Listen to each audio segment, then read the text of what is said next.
Bearcat Bounce Podcast, back at it again. Monday, a fresh Monday, 8 p.m. on this fresh Monday. Sports are on the horizon. Football is in the air. Fall is inching closer. That means there's no better time for this, the Bearcat Bounce Podcast, the BBP, presented by Danco Transmission. Big shout out to Danco Transmission. I am Brent Young, but it's time I bring in my two guys, my pals, the guys who have been in the nitty gritty, who clocked out at yet another campfire ground setting. That's right, none other than Aaron Smith and Chad Brendel. Gentlemen, happy Monday. How are we? Good. Been a good Monday. Got up to practice today. Okay. Hung out there for a little bit and back here to rock out the BBP for the night. Yeah, it's always funny the entrance back to the homeland, and I'll love to talk to that a little bit more about that with our man Brady, who obviously isn't here. So that means, Aaron, I've got to ask you, how are we? I'm doing all right. Baby's been a little extra lately, so I'm getting a little nervous about when Rachel goes back to work. Look, I will tell you, it takes a minute. It takes a minute, but it works out eventually. But it takes a minute. I was gonna say I simply cannot, I cannot feel you on that one there, Aaron. That's got to be a Chad thing. That's why I did the stay home. Chad say, "Hey, take it away." I did the stay home dad thing. Like I did that for 5 years, 5 years while Kelly was working, and Kelsey was going all the way up to when she started preschool. So they love their mamas, and I'm terrified. Yeah, it's not fun. Just pretend to be mama for a little bit. How about that? Maybe you'll figure it out. No, looks like you're wearing gray. That means even if the accident might have happened right before the pod, you're still ready to rock. You're still ready to roll. So good to see that. None today. Maybe tonight. A couple days ago, though, it was literally dripping off of me. Don't count tonight out so far. Don't want a little bad juju, so we'll be all good. But but before we continue further, big shout out again, Danco Transmission and Auto Care. Get 10% off your next fixing that you go there, $10 off your next oil change. You go there, mention Aaron Smith, mention Chatty B, mention myself, little BBP, say how are we? Danco Joe will hook it up. Danco Transmission and Auto Care. But guys, we're gonna have Brady on in about 10 minutes from now. But something pretty special happened today, I would say. There's one basketball recruit in particular who the University of Cincinnati has been hot after for quite a while, and who has been in his top 4 over the last few months. And of course, new rankings came out today, and 247 has none other than Isaiah Collier as the number 1 recruit in the class of 2023. And Chad and Aaron, we kind of floated this out there a little bit over the last couple of weeks that the rating adjustments will be coming soon, and it wouldn't be out of this world to see Collier fall there in the top spot. But guys, I mean, just like we did AP poll and coaches poll the past 2 weeks, opening up, Isaiah Collier, number 1 in the country for his class of 2023, and Cincinnati still in the thick things. What's to make of it right now? Well, things just got harder, right? Yeah. Because are you still talking about the recruitment? Yeah. Well, depends on who we're talking to. Things just got more difficult. Let's say that. I think you did there, Aaron. That was good. Early, that was good though. Right out of the gate, coming in hot. I like it. Look, recruiting a top 10 player is very difficult. Mm-hmm. Recruiting the number 1 player is even more of a challenge because everybody wants the number 1 player in the class. Yep. Do I think this ultimately will change who's involved in the recruitment? I don't believe so. Yeah. I still think Cincinnati, USC, Michigan, UCLA are going to be the 4 when it comes down to it. But now if you're Isaiah Collier, you got a little leverage, right? Like you're working on your timetable. You're working on your schedule. You're not worried about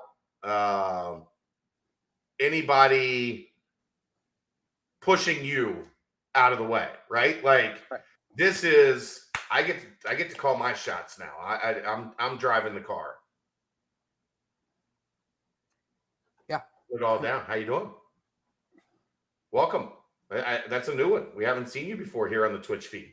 Glad you found us. Love it. Yep. Love it.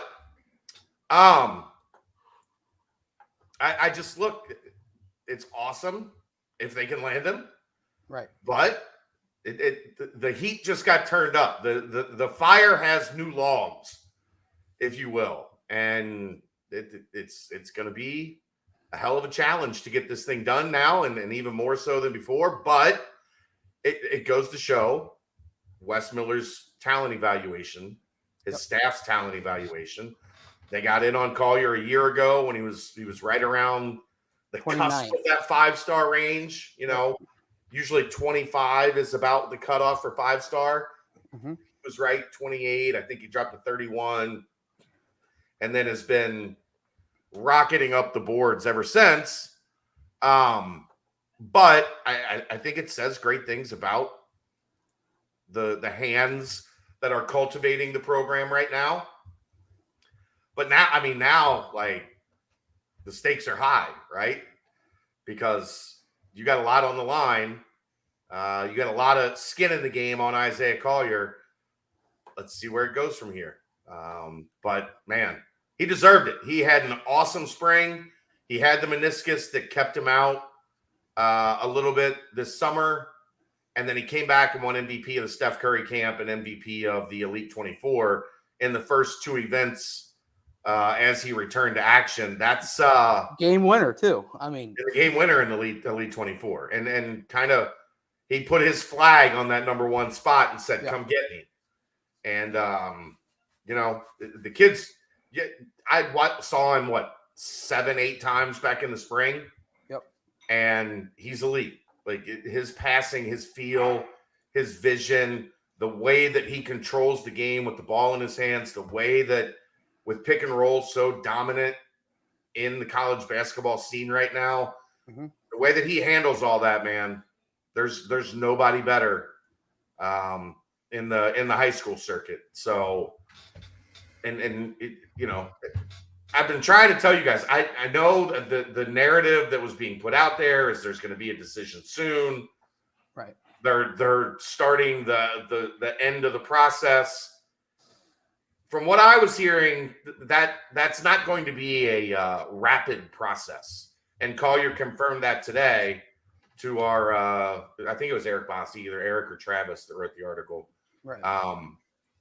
That it would be, I think it was Travis, actually. It was Travis.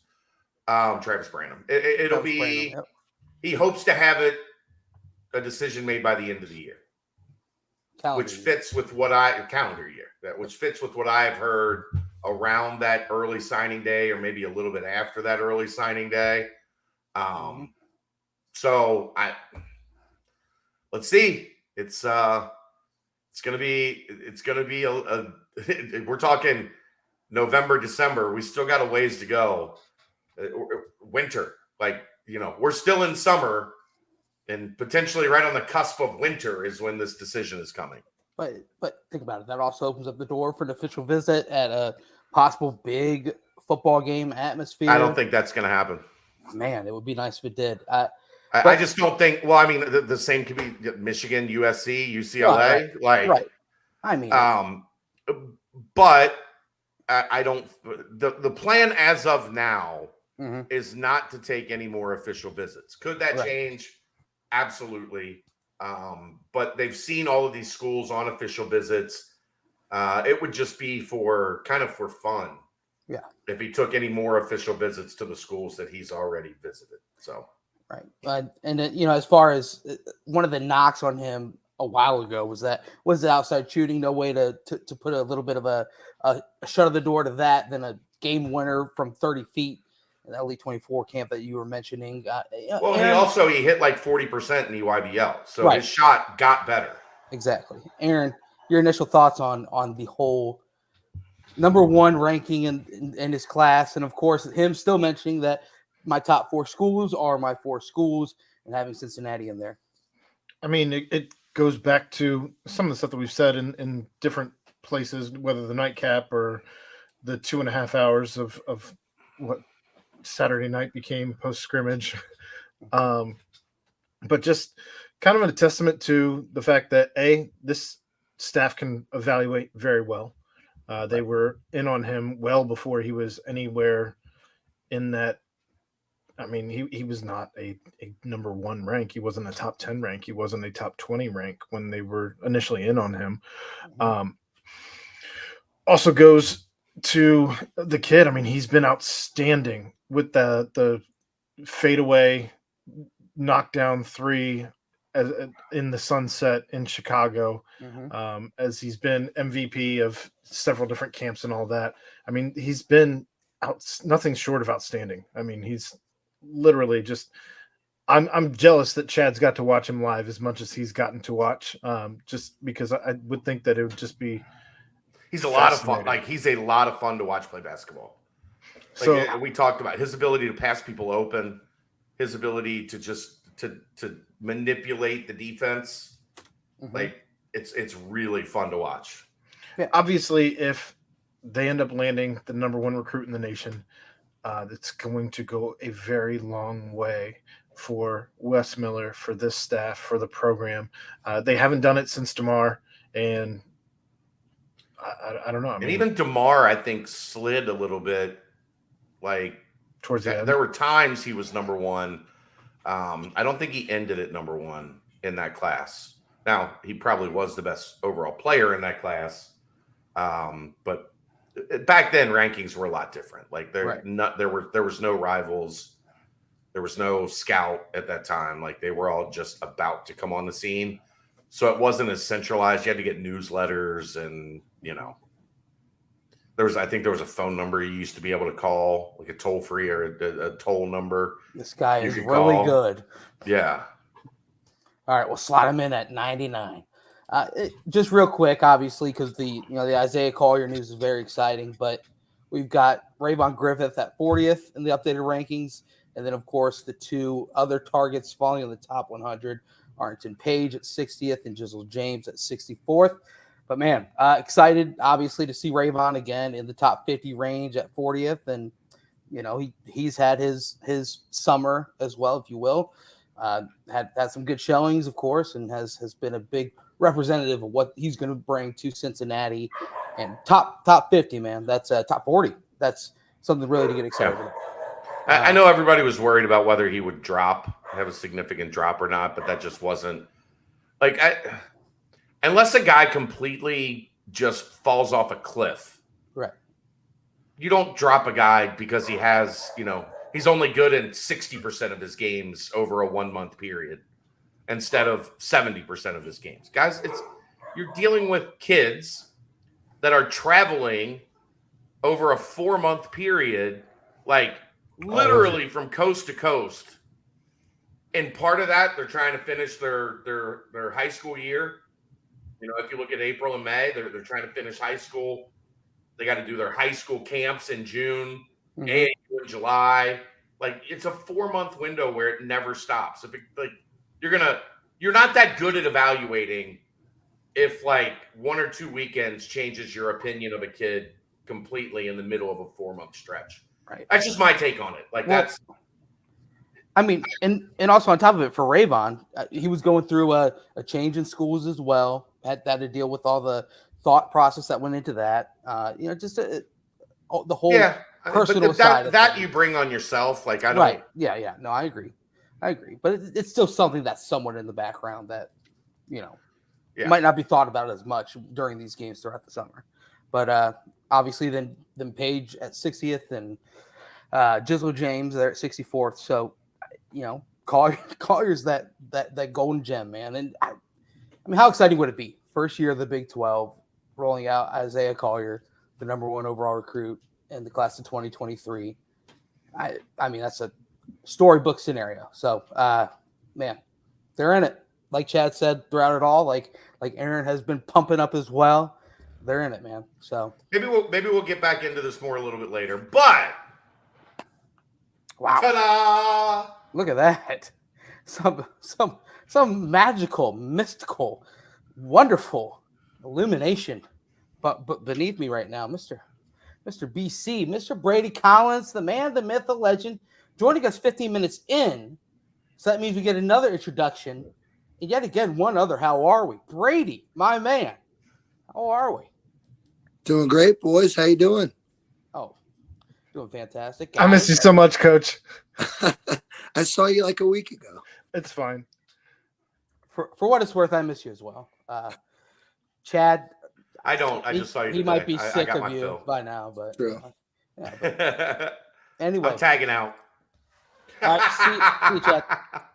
We got this one. Brady, how's it been going, man? Back home for good. Another beautiful, picturesque trip to Camp Higher Ground in the books.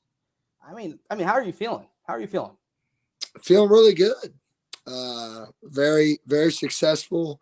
2022, higher ground training camp, and now we're back home. Guys started school today, and you got this unique week before game week, so it's good to get back and be back in the normal weight room. Moving all that stuff back. The interns and the staff did a great job with all that, and just getting back in the routine and prepping for the in-season schedule and the grind that we love and look forward to, and just excited. And when you say moving everything back, can you expand on that a little bit? Do you guys kind of pack up and move a bunch of equipment over there to Camp Higher Ground, and then you guys got to do the whole thing and bring it on back? Yeah, we do. We take a bunch of plates, obviously.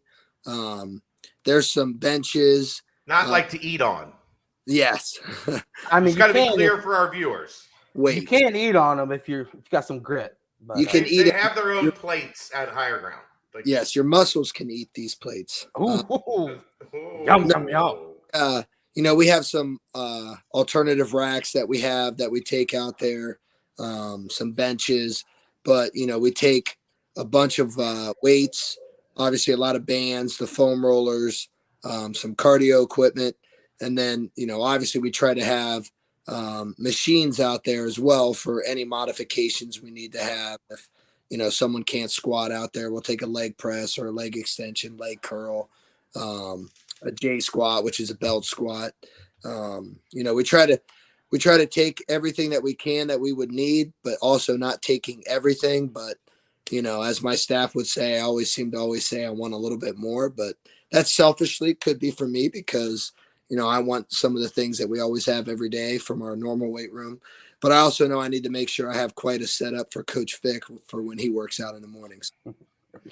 Now that you're home, are you still continuing to eat your cottage cheese and applesauce daily? Wow, that's question of the night. I'm not. I need to probably add that to the list for the wife to pick up at the grocery, or I'm just going to have to do that myself. But no, that's one of those things. I think if I ate at home, I'd probably be shunned. So. But it's delicious. Don't knock it till you try it. Like I keep saying, don't knock it till you try it. Have you tried it with a little barbecue sauce? I don't know if I would go that far. If I liked cottage cheese, I would try it. I just hate cottage cheese. Exactly, which is, hey, that's fine. But I don't know. I think I grew up trying different things, and one day I think I tried that, and I was like, yep, this is a winner. Don't knock it till you tried it. Barbecue sauce. Absolutely. Sounds dreadful. You know the thing that was maybe my favorite thing this year, Brady, and Luke might not like this too much. That was the best weather, and you've been here for your sixth now. I've been doing this for a little bit longer. Weather-wise, man, that was an awesome 2.5 weeks out at Higher Ground. Yeah, no, we were. Again, we're very thankful. It feels like every year we're out there. You kind of have like this makeshift bubble over you to where the kind of passes you, but the weather was nice. I think the hottest day by far was the first day that we had full pads, which might have played out really well because it was a long, tough, grinding practice, and it was good because you got to have days like that. And again, everybody always makes a case for the heat and all that stuff when it comes to games. it can play a factor to a degree. It doesn't matter if you're not hydrated, if you're not conditioned, if you're not trained to play the game. You can use that as an excuse. I mean, again, this is going on, I think, my 12th year of being a strength coach in college football, including all my intern and GA and all that. I mean, the Indiana game last year was easily top 5 hottest games I've ever been a part of. And I worked, so, you look back at that game, there's nothing you could do to really prep for it. Yes, the weather helps you because practicing in grueling conditions and all that stuff, but, it's still everything else done. And we were blessed. We had beautiful, sunny days and some overcast days, some, a little hot, but not scorching hot. And we got great work in and really proud of the boys and everything that we did out there. You know what? Even Indiana, the stadium itself didn't prep for that game atmosphere either. So, did they run out of water? Ran out of water, ran out of beer. They weren't ready. in multiple facets, and they ran out of options when it came to the second half. How about that? But before we get into the player by player, some names that really stuck out, this, that, and the other. Obviously, last season was last season, and what probably the best team. The best team in Cincinnati Bearcat football history as far as everything goes up to this point. What would you compare last season to this season, just when it comes to the Camp Higher Ground side of things? And on top of that, mention all of those banners that were hung throughout Camp Higher Ground. The Just Be Us, the epitome of the iron sharpens irons, that just constantly reminding the team of that. Kind of the de facto back and forth, and then those banners as well. Yeah, I think it just all started back to our first year, and we just wanted to have a little bit of signage everywhere to just remind the guys of everything that we're preaching and have preached, back on campus. It carries with us no matter where we go. One of the things that it's a little sign in the weight room, but culture is a competitive advantage, and that travels with you on the road. It's your history, it's your tradition, it's your strength, your resilience. I mean, it shows itself when you play the game. So, we wanted to make sure, just like every year, we take exactly what we're doing back home to Higher Ground, even though it's not that far away. And it's a very unique setup. It's one of the greatest things that we're very fortunate to be able to do with our guys. And obviously it bodes very well for our program. But, it's just constant reminders for those guys to see visual, stimulation, and obviously serves for a great backdrop for a good picture. But, when I really think about it, and I think I was interviewed, I think Pat Forty asked me this like the other day, like, what's the biggest difference this year from last year? And the only thing I could really say is, like, last year just kind of felt like, you had, and again, at that time, did we know we were going to have 9 NFL guys? No. But, those guys all played really well together. The team played extremely well together. We got more attention from the outside, and all eyes were watching the Bearcats play. And, when you play well, you tend to get, more looks from the outside and all that. But it just kind of felt last year a little more like, all right, we're fine tuned. We're still going to grind, but we got a lot of high end dudes that have played a lot of ball. We got to make sure we do this, and that. And then, in turn, this year, we still have a lot of high end guys that have played a lot of ball, but you got a really big group of, guys that have, been not waiting in the wings, but, had guys in front of them in the past year or two that, played really well, and just, they didn't provide as much value on the field at that time, but now are ready to step up. And, again, credit to just Coach Vic and how he lays out the plan. I mean, even the days where, all the coaches are asking me like, hey, you think we could maybe, back off this day? And I'm like, yeah, good luck telling that to him. But even when I try, it's like, we got to go, we got to grind, we got to see what we can do. It's a testament to our coaches, testament, no doubt, to the players, because they showed up every single day and they grinded, they competed. Obviously the FE squared, the iron sharpens iron, which obviously has a deeper meaning, but we can't go into that. It proved itself every single day. And, that's how we got to where we are. And that's what's going to continue this program down the road for sure. And it was a great camp. It really was. There were some other signs that I saw when I was there too. Just Be Us was another one. And then there was also Do Something the Same Way That You Do Everything, I think is what it said, on the barracks or the bunks, or however you want to call their living quarters for the time that they're there. Is it the same thought process that went into those banners as well then? The How You Do Everything is How You Do Anything. That kind of started probably about, more than a year ago. Just when you have a lot of high-end guys, and how you train is how you play. How you take care of your body is how you play. How you do well in academics, it's how you play. Everything correlates, and I've always said this, life, football go hand in hand. It's amazing, right? I mean, anything that you get, you earn, and you got to work for it. It's not just handed to you. And, it's amazing the power of momentum. When things are going really well in your life, everything else kind of tends to fall in line. So if I'm doing really well in academics and I'm making my body weight, I'm staying healthy, I'm eating, I'm hydrating, I'm doing everything right, well, all of a sudden my on the field performance does well. It's just going to, continue to translate and, carry on into other parts of your life. And the Just Be Us, that's a unique thing because, people can say on the outside, that we lost, 9 draft picks or this and that, and you got to do this and you got to replace this. Like, who we are is good enough, and that's the unique thing about Higher Ground. And kind of still this week is, we're still kind of fine tuning who we are. We know who we are as a core. We know what we ultimately put on film and promote and preach and all that stuff. But, it's unique. We don't have to be anything that anybody else says or predicts or, writes about. We just got to be who we are, and who we are is good enough, and that'll come to fruition here soon.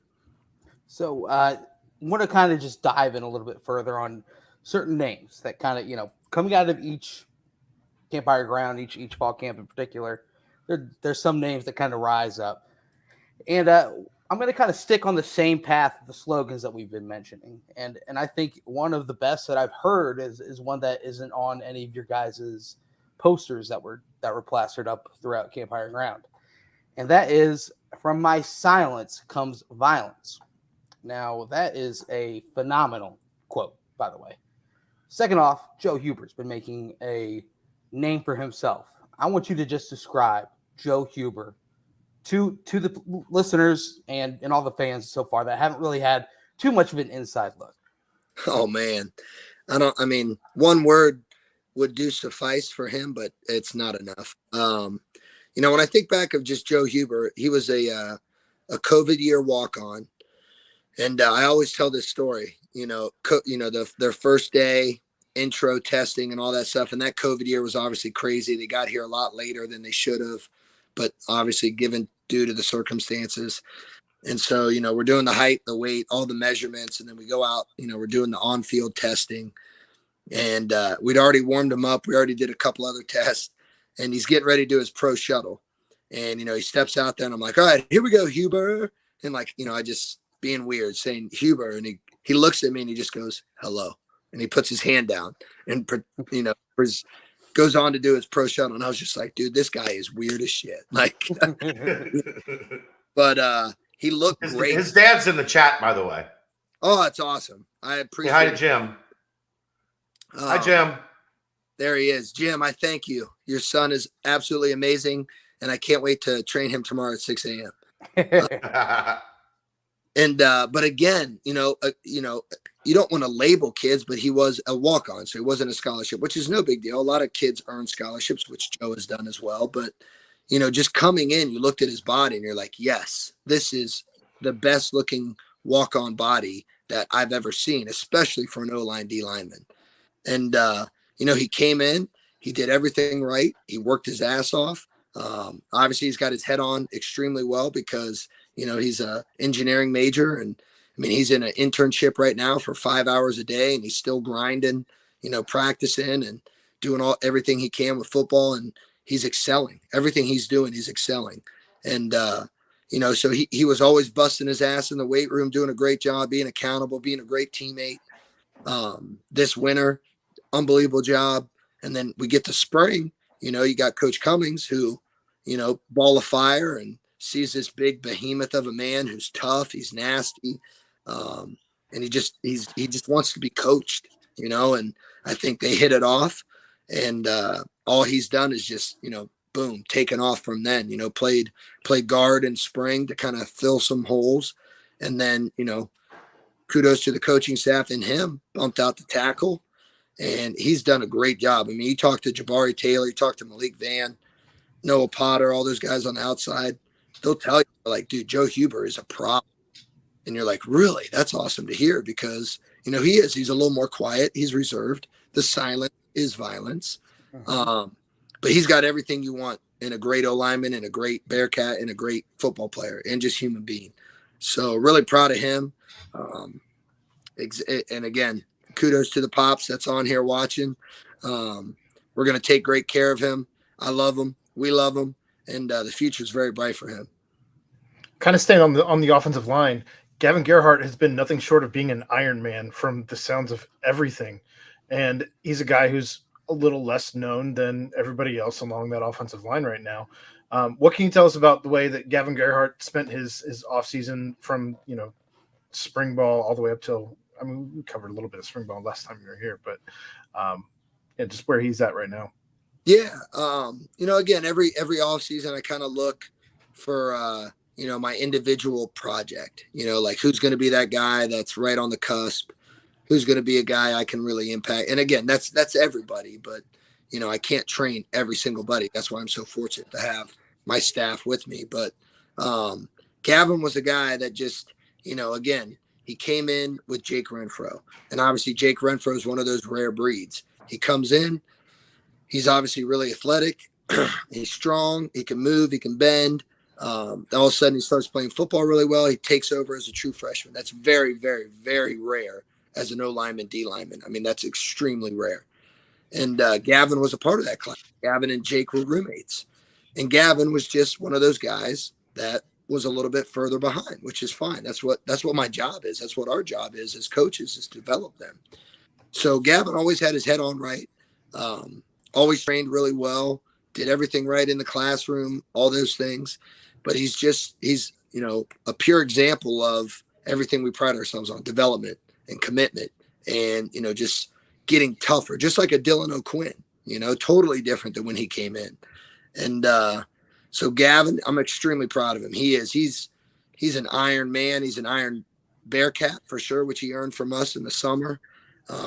He just does everything that you tell him to do.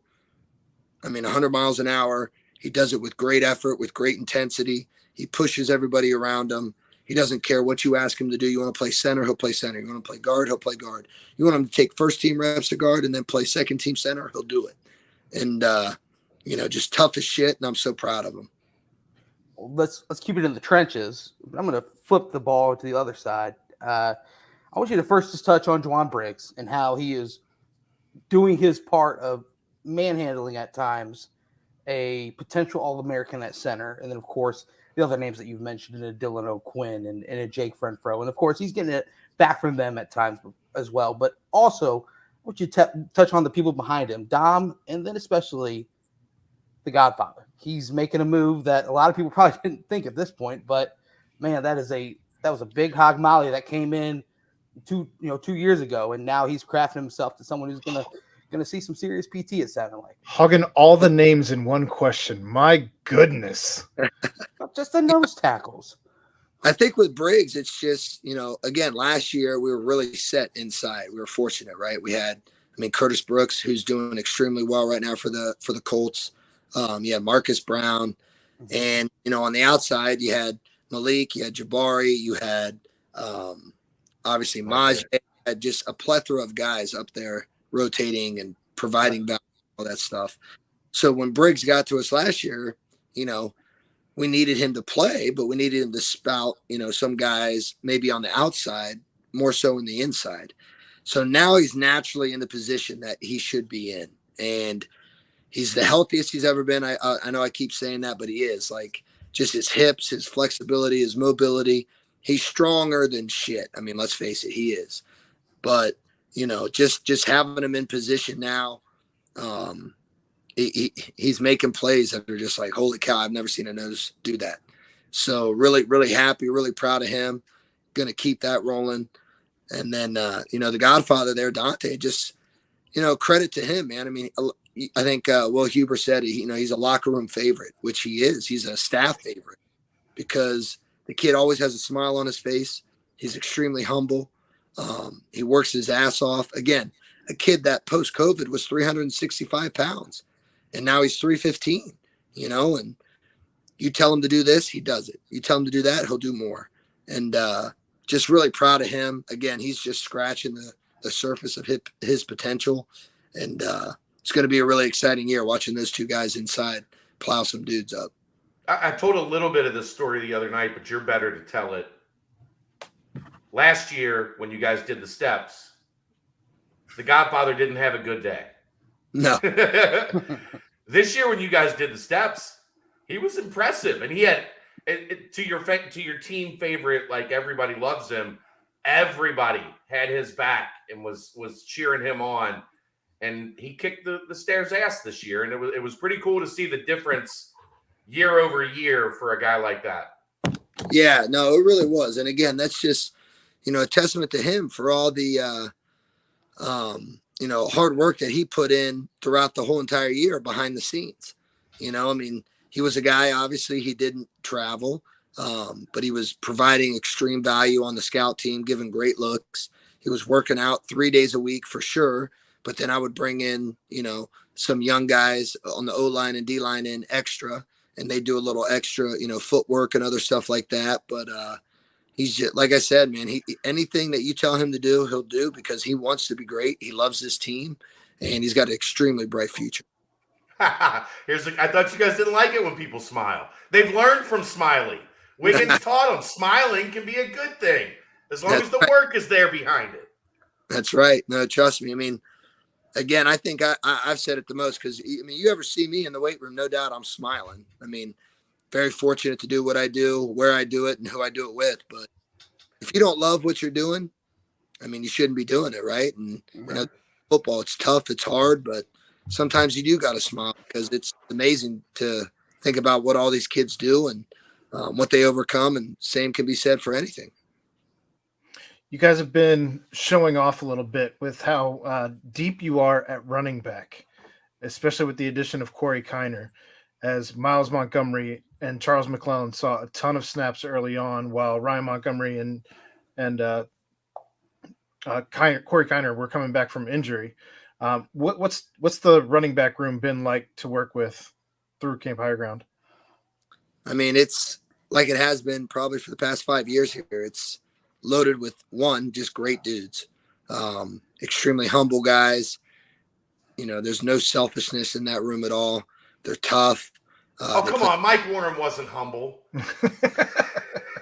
He had a little bit of humble in him. They play special teams. Again, more importantly, what they do without the ball, even more important. They block extremely well. They catch the ball out the backfield really well. It is, man. It is, who's going to be the guy? I don't know. It'll continue to work itself out, but we're very fortunate. We got a lot of great dudes, and it's a great addition to have Corey Kiner here. Glad that he's, healthy and, got to take care of him all winter and all that stuff. And I think, again, he's another guy that's just scratching the surface of everything that he can really show and do. And Miles Montgomery had a great camp, stepped up. Rhino looks great, rehabbed great. And he's still got the old man back there, Chuck, just kicking ass. So we're very fortunate. Kind of sticking on the offensive side and not having just one guy. It seems like the wide receiver room has about 10 guys that could go out and get the job done if you need them to. But one that kind of caught my eye a lot, the couple times I was there and then the numerous times that I've, sights and sounds, if you will, was Nick Mardner. And, of course, you got your hands on him. You were able to really help push him towards gaining the extra weight needed, the extra muscle and endurance to make it at this level. And he was out there making big plays throughout the entire camp as well. Kind of just touch on Mardner, and then of course just whoever else you want to in the wide receiver. Quincy. Yeah, no, Nick. I think Nick is still he's getting better every single day. Again, no disrespect, but whatever he did at his previous stop isn't what we do here, whether it's in the weight room, in the classroom, or on the field. And, he's just got to continue to keep, putting it all together and being consistent day in and day out. And I think, he's done a great job. Again, he'll flash and he'll make a mistake here or there, which we all do, which is fine. You're going to learn from it. You're going to grow. And I think he's going to have a big year for us, and he's going to provide tremendous value. You just look at the wideout room. You're very blessed. I mean, you got studs and Trey Tucker and Tyler Scott. You got Jaden, who's had a great offseason and is really starting to trend. Chris Scott's done really well. Will Pauling's right there. Drew Donnelly. And then you throw in, young Quincy Burrows, who doesn't look like a freshman. Just again, kudos to the staff. Keep bringing those type of guys in. I know next year is going to be a round of great dudes coming in, but it's amazing to see what Coach Brown and the offensive staff has done with those guys. Flipping the ball again to DBs, as there's another freshman worth mentioning over there, and JQ Hardaway, who's been making plays all camp, it seems like. But there's been plenty of guys over in the secondary making plays. Arquan comes in, obviously, as kind of the leader by de facto. Also Javon Hicks. But some other guys definitely making some names for themselves throughout camp. Yeah. I thought you were going to give me some examples there, but I guess I will throw them out there. I can give examples. I mean, obviously, one guy that, really showed up, and again, as a true freshman, really showed a lot of, shit to him as far as football and just instincts and all that stuff. I mean, Byron Threats, unbelievable camp. Just his attitude, his mentality, his love and passion for the game. It shows in the way he plays and the way he practices and the way he trains. And really excited to see what kind of year he has. Another guy that had too. And, just really kind of honed in on accountability and just doing, again, how you do everything is how you do everything. Omarion Smith, again, I think he's going to be a guy that's going to continue to carry the torch back there as, big time safeties that have played here and gone on to the next level. So we got to stay on him, keep him right. And he's doing a great job. But, Jacob Dingle had a great camp. Obviously JQ, unbelievable for, a true freshman coming in, doing as well as he did. I mean, kudos to him, right? I mean, I think coming in early really paid dividends for him. But, it's great to watch those guys every day. I mean, no doubt that's an area that the outside world's going to focus on because, you lost, Ahmad and Sauce, and Brian Cook. That's fine. Like I said, there's guys that have paid their dues, that have, been grinding and been waiting for their shot. Now it's their time. So it's exciting, and couldn't have better coaches than Coach Combs and Coach Hitch, getting them going back there. I thought Ethan Wright, as he got acclimated to safety, I thought you saw him start to flash as well. As like, man, that safety room has gone from really good at the top, but not knowing what was underneath, to now 5-6 bodies that you're like, man, this guy, if Ethan Wright had to give you good snaps and safety this year, I think he could do it. Armorion, Dingle, Retz, that list is building at that position. No doubt. Well, I mean, we just moved Ethan to quarterback, though, so. Oh, really? Wow. Breaking news. Can we tweet that out real quick? No, I mean, it is. I don't mean disrespect, but it's not like I forgot about Ethan, but it's just. No, he's building up. But yeah, you put that guy anywhere, he's going to show up because, again, his passion, his love for the game, his work ethic, his motor, it is full throttle nonstop. And he's a guy that just got so much better every single day, playing safety and his instincts taking over and all that stuff. He's a guy that, no doubt, like you said, can provide value if need be with those other guys. And it's exciting, man. So one of my favorite positions to watch throughout the entire offseason has been linebacker.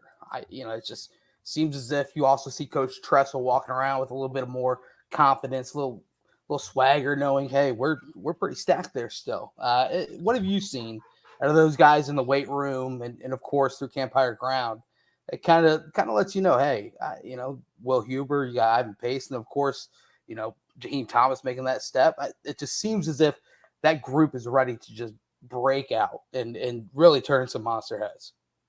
They're unbelievable freaks. I mean, great dudes, all kind of loose in the head, which rightfully so.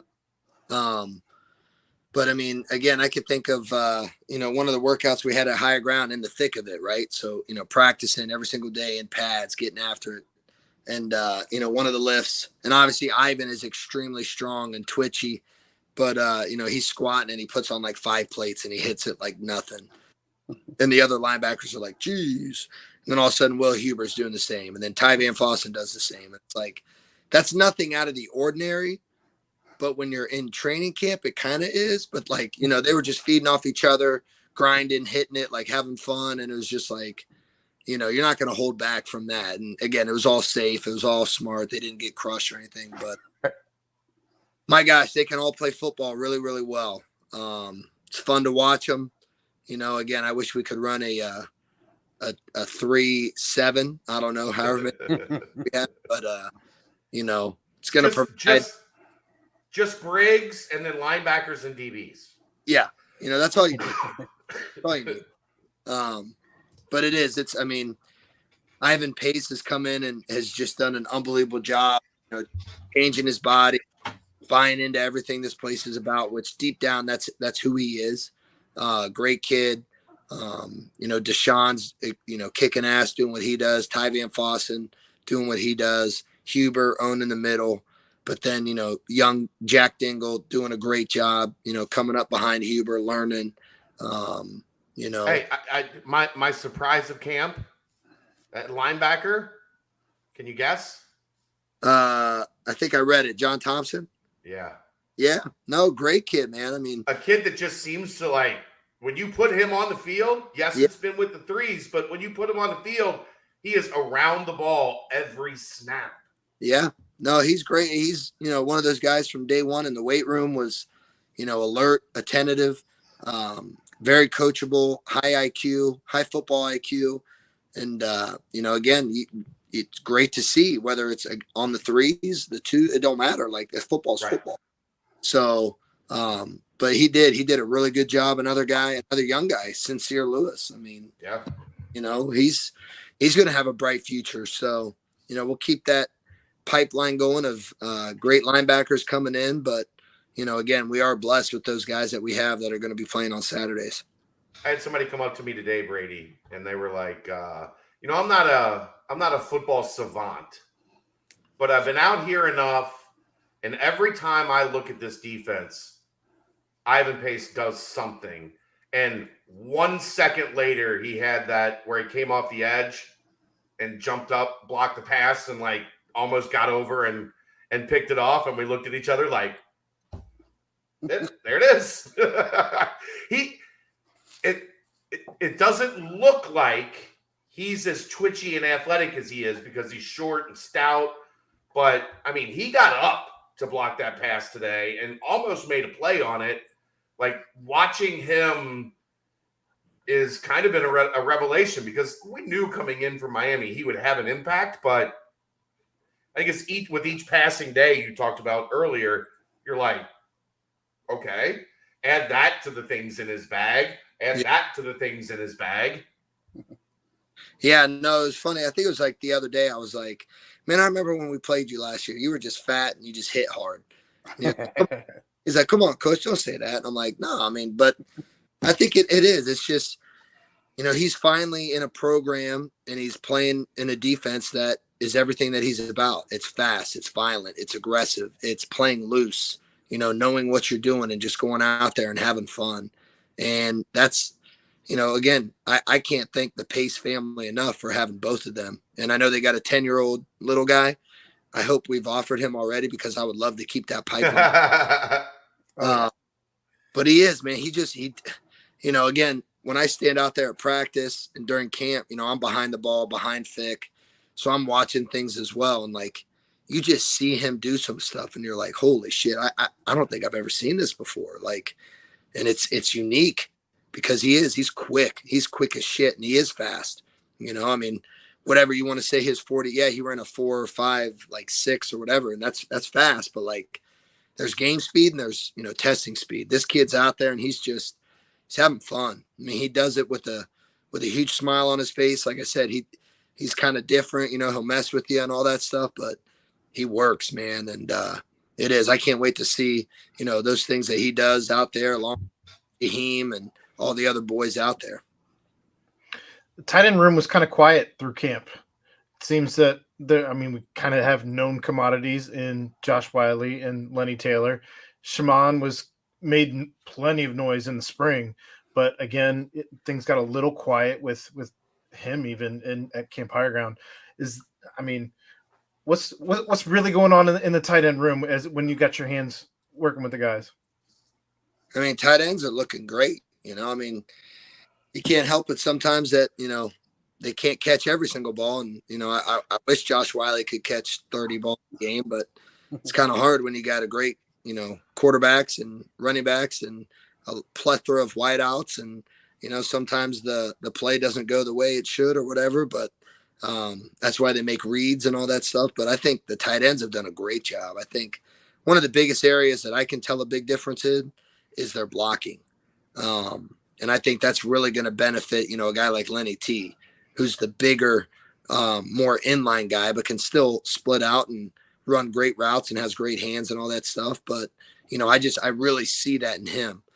Josh Wiley being healthy and, really doing a great job of holding his weight, being 250 plus, again, his speed's still there. Everything else is all still there. So, it gives you a lot of confidence in those two guys. And then the young emergence of a Shaman who just needs to keep going every single day and getting better and getting better.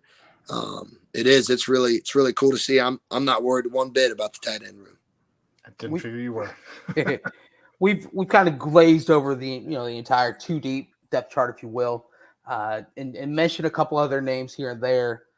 Who are some that you kind of saw maybe in the weight room and you hadn't seen them on the field yet in a practice setting or a scrimmage setting, that all of a sudden when you saw them out there, whether it be incoming transfer, whether it be a redshirt freshman that took a big jump, or whether it be a true freshman, who did you kind of caught your eye a little bit more as you're able to see their work in the weight room translate to the field?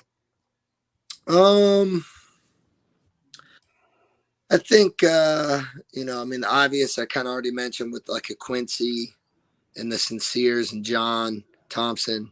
Cecil Doggett, he flashes to me sometimes, very twitchy, explosive, powerful, tough, kind of maybe does some things sometimes that you shouldn't do, like picking up a guy and throwing him to the ground after the whistle. But, he's young, he'll learn. He kind of stands out. I think Gillison too has been popped a little bit at times. little bit. Yeah. I think again, just another young guy. I think Ethan Green is going to be a phenomenal player here down the road. 6'6" and 290 pounds right now. And just kind of tough and weird and different, former wrestler, which is huge for us. But he's got some shit to him. He looks really good. It's really good to see like Brady Lichtenberg out there having fun, spinning it, using his legs and just, being who he has such a unique, great personality. And I always saw that in the weight room. He was, just kind of a different bird in there, just, loves 80s rock and, grinder and slapping. Oh, that's your guy then. If he loves 80s rock, that's your guy. Oh, no doubt. I mean, every day when the quarterbacks lifted in camp, it was 80s rock. No doubt. Well, and also when we first introduced Brady Lichtenberg to the pod with you on it, you refused to call him Brady. And I tell you what, over the past, few pods we've had you on, you said Brady Lichtenberg right off the bat. Right. I mean, there's me, there's Brady Lichtenberg, and there's going to be another Brady next year. So it's like, hey, might as well just get used to it. I used to be one, but it's such a popular name, such a popular name. It's a great name. Great name. Anybody else that really sticks out, I think, and it's so hard because, again, just the reps and, just the talent that we have, all that. But, young guys like an Oliver Bridges, I thought he did really good progressing. All those freshmen, they're going to hit a wall at some point during camp. Yep. They all come in. They were the best player from their high school team. Then they get here. They're on the third team. They're not getting as many reps, but, you saw growth in him. And he's a big physical guy that, I think is going to have a bright future here. He looks like a linebacker playing cornerback already. Oh, he looks great. He looks great. Brady, you got a paid question here in the chat. What are your go-to workouts to increase vert? Squat. Boom. That's calf raises, right? Little calf raises. Calf raises, sure, but I mean, squat's the end all be all. You want to jump, you got to squat. Yeah, I mean, any lower body explosive movement for sure. Besides, squat, deadlifts, whether it's trap bar, straight bar. But it is, you want to jump high, you got to be able to bend some weight and take it down and crush it up. So what now, Brady? Here's another. Research has shown to increase your vertical jump before testing, to increase a personal best on a bench or a squat or any type of exercise you want to do. If you train the neck beforehand, results will increase. So train the neck. You pull out the neck thing all the time. I love it. I can't help it. I was groomed as a young GA. That's why we train the neck every single day. Well, so what's next, Brady? What obviously next week will be game week. So what are the goals for you as far as the strength and conditioning and performance side of things in the week prior to game week? Yeah, I think it's all about just, getting those guys back into the routine, getting the freshmen groomed for, their in-season workouts and, the non-travel guys, which, we'll still kind of hash out just so we can get them on a good plan. Taking care of the older guys this week, with some lifts, some massages, all that stuff, because we're still practicing, still planning. And then, kind of get ready for next week and, have everything line up so that you're prepping to start off like you would in a normal week. And so that's what I'm looking forward to. Looking forward to obviously being back in the main room, cleaning everything up, moving the equipment around, which I always do, and, make it feel new and fresh and change the psyche. And, just getting in that in-season mode. To me, I mean, I love the off seasons. I love the winter. I love the summer. I love in season. I don't know what it is, but I just do. Because I think, there's all those things that you've worked for so long, and every single day, you're working towards game day. So I can't wait. This is the best time of the year. And, but it's not here yet. We got to keep working. Speaking of new and fresh, I understand that you have added a wrestling ring to your repertoire of toys to choose from. And one, Mr. Bearcat Ryan Royer, who's going to be joining us on Monday nights during the season, was the first to apparently step into the ring. What was the mindset? What can you even tell us about what all went down? Because that video was pretty amazing. Yeah, break it all down. Everything. I mean, that's just a snidbit. You know what I mean? So every year, at Higher Ground, you gotta have some fun. You gotta have some skits, some time where the guys can kick back and get their mind off things and just kind of relax and have fun and either make fun of each other or my staff makes fun of them, or we just all have fun. And this year was brought to my attention by my unbelievable creative staff that it would be a good idea to have the West Harrison Higher Ground Wrestling Federation. And I was like, okay, talk to me here. Talk to me. So they're talking me to it. One of my assistants like, yeah. And then we have like a wrestling ring and we have performances from our interns. And I'm like, yes, I love it. Now, how are we going to build a wrestling ring? And, at first there were some kind of off the wall ideas. And I was like, no, this isn't good. We got to do this legit. And, my assistant found a company based out of Lawrenceburg, Kentucky. Shout out to them. And they had all variety of sizes. Obviously, the bigger, the more expensive. So we didn't want to go too big, but we got one. Some interns went down, picked it up. We set it up, and we had a main event where the guys came into the Life Center there at Higher Ground. It looked like a professional performance. I mean, it looked like the WWF or E came in and set this up. I mean, it was unbelievable. We had stage lighting. We had VIP seating. It was great. But no doubt, if we were going to do it, we had to do it big. And we knew there was only one voice that could really set it off, and that was the voice of Ryan Royer. So obviously we reached out to him. He was more than obliged to come back to Higher Ground and be around the boys and enjoy some good food. And, what was really cool about that is, we set it up. Obviously, we started in the barn, and I was like, all right, here we go. Seniors, head this way. Juniors, boom, boom, boom. We all get in there. I introduced my staff as the Higher Ground Wrestling Federation. They come in to a great song. The song was from the marvelous movie Rockstar with Mark Wahlberg. Mm-hmm. And the song was Shout by Steel Dragon. Okay. Great song. And Shout. And so they came on stage, everybody's like, oh, where's this going to go? And all of a sudden, Felino's like, all right, we have a very special guest, none other than Ryan Royer. And the place went nuts. I mean, you guys saw the video. And I think there were some guys that were almost in tears because they were just so happy to see him and just so excited. And it was funny because afterwards I was joking. I was like, what's sad? There's some freshmen sitting here. They have no idea who Ryan Royer is, or they might have heard stories and now they see him for the first time. They're like, this is the guy? Like, what? But it was awesome. It was an unbelievable night. It was legendary. And I'm pretty sure half of that footage will never be seen by anybody.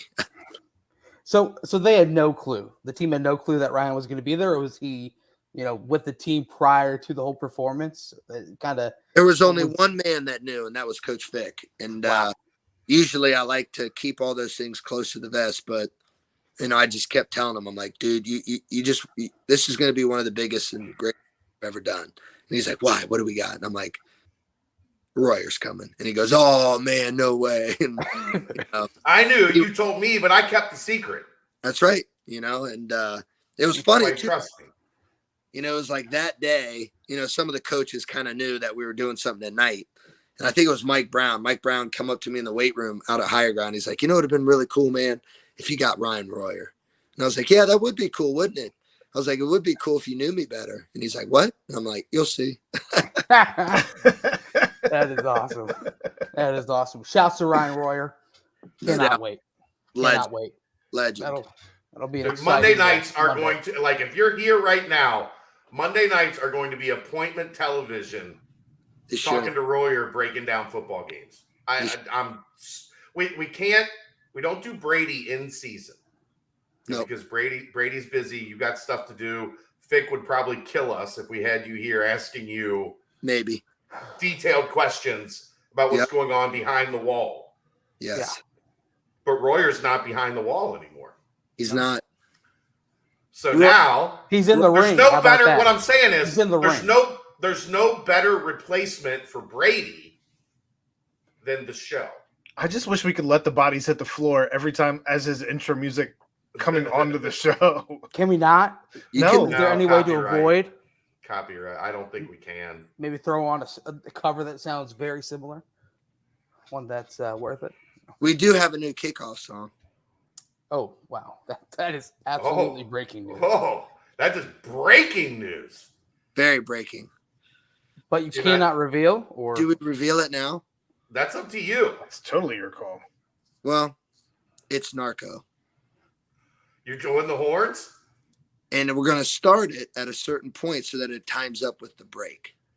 Oh, baby. When the beat drops. So I played it for the past week or so for the boys, and they are all in. Oh, man. Dave's going to be so happy. Is there a future for Pump It Up, or is Pump It Up retired? Is there another?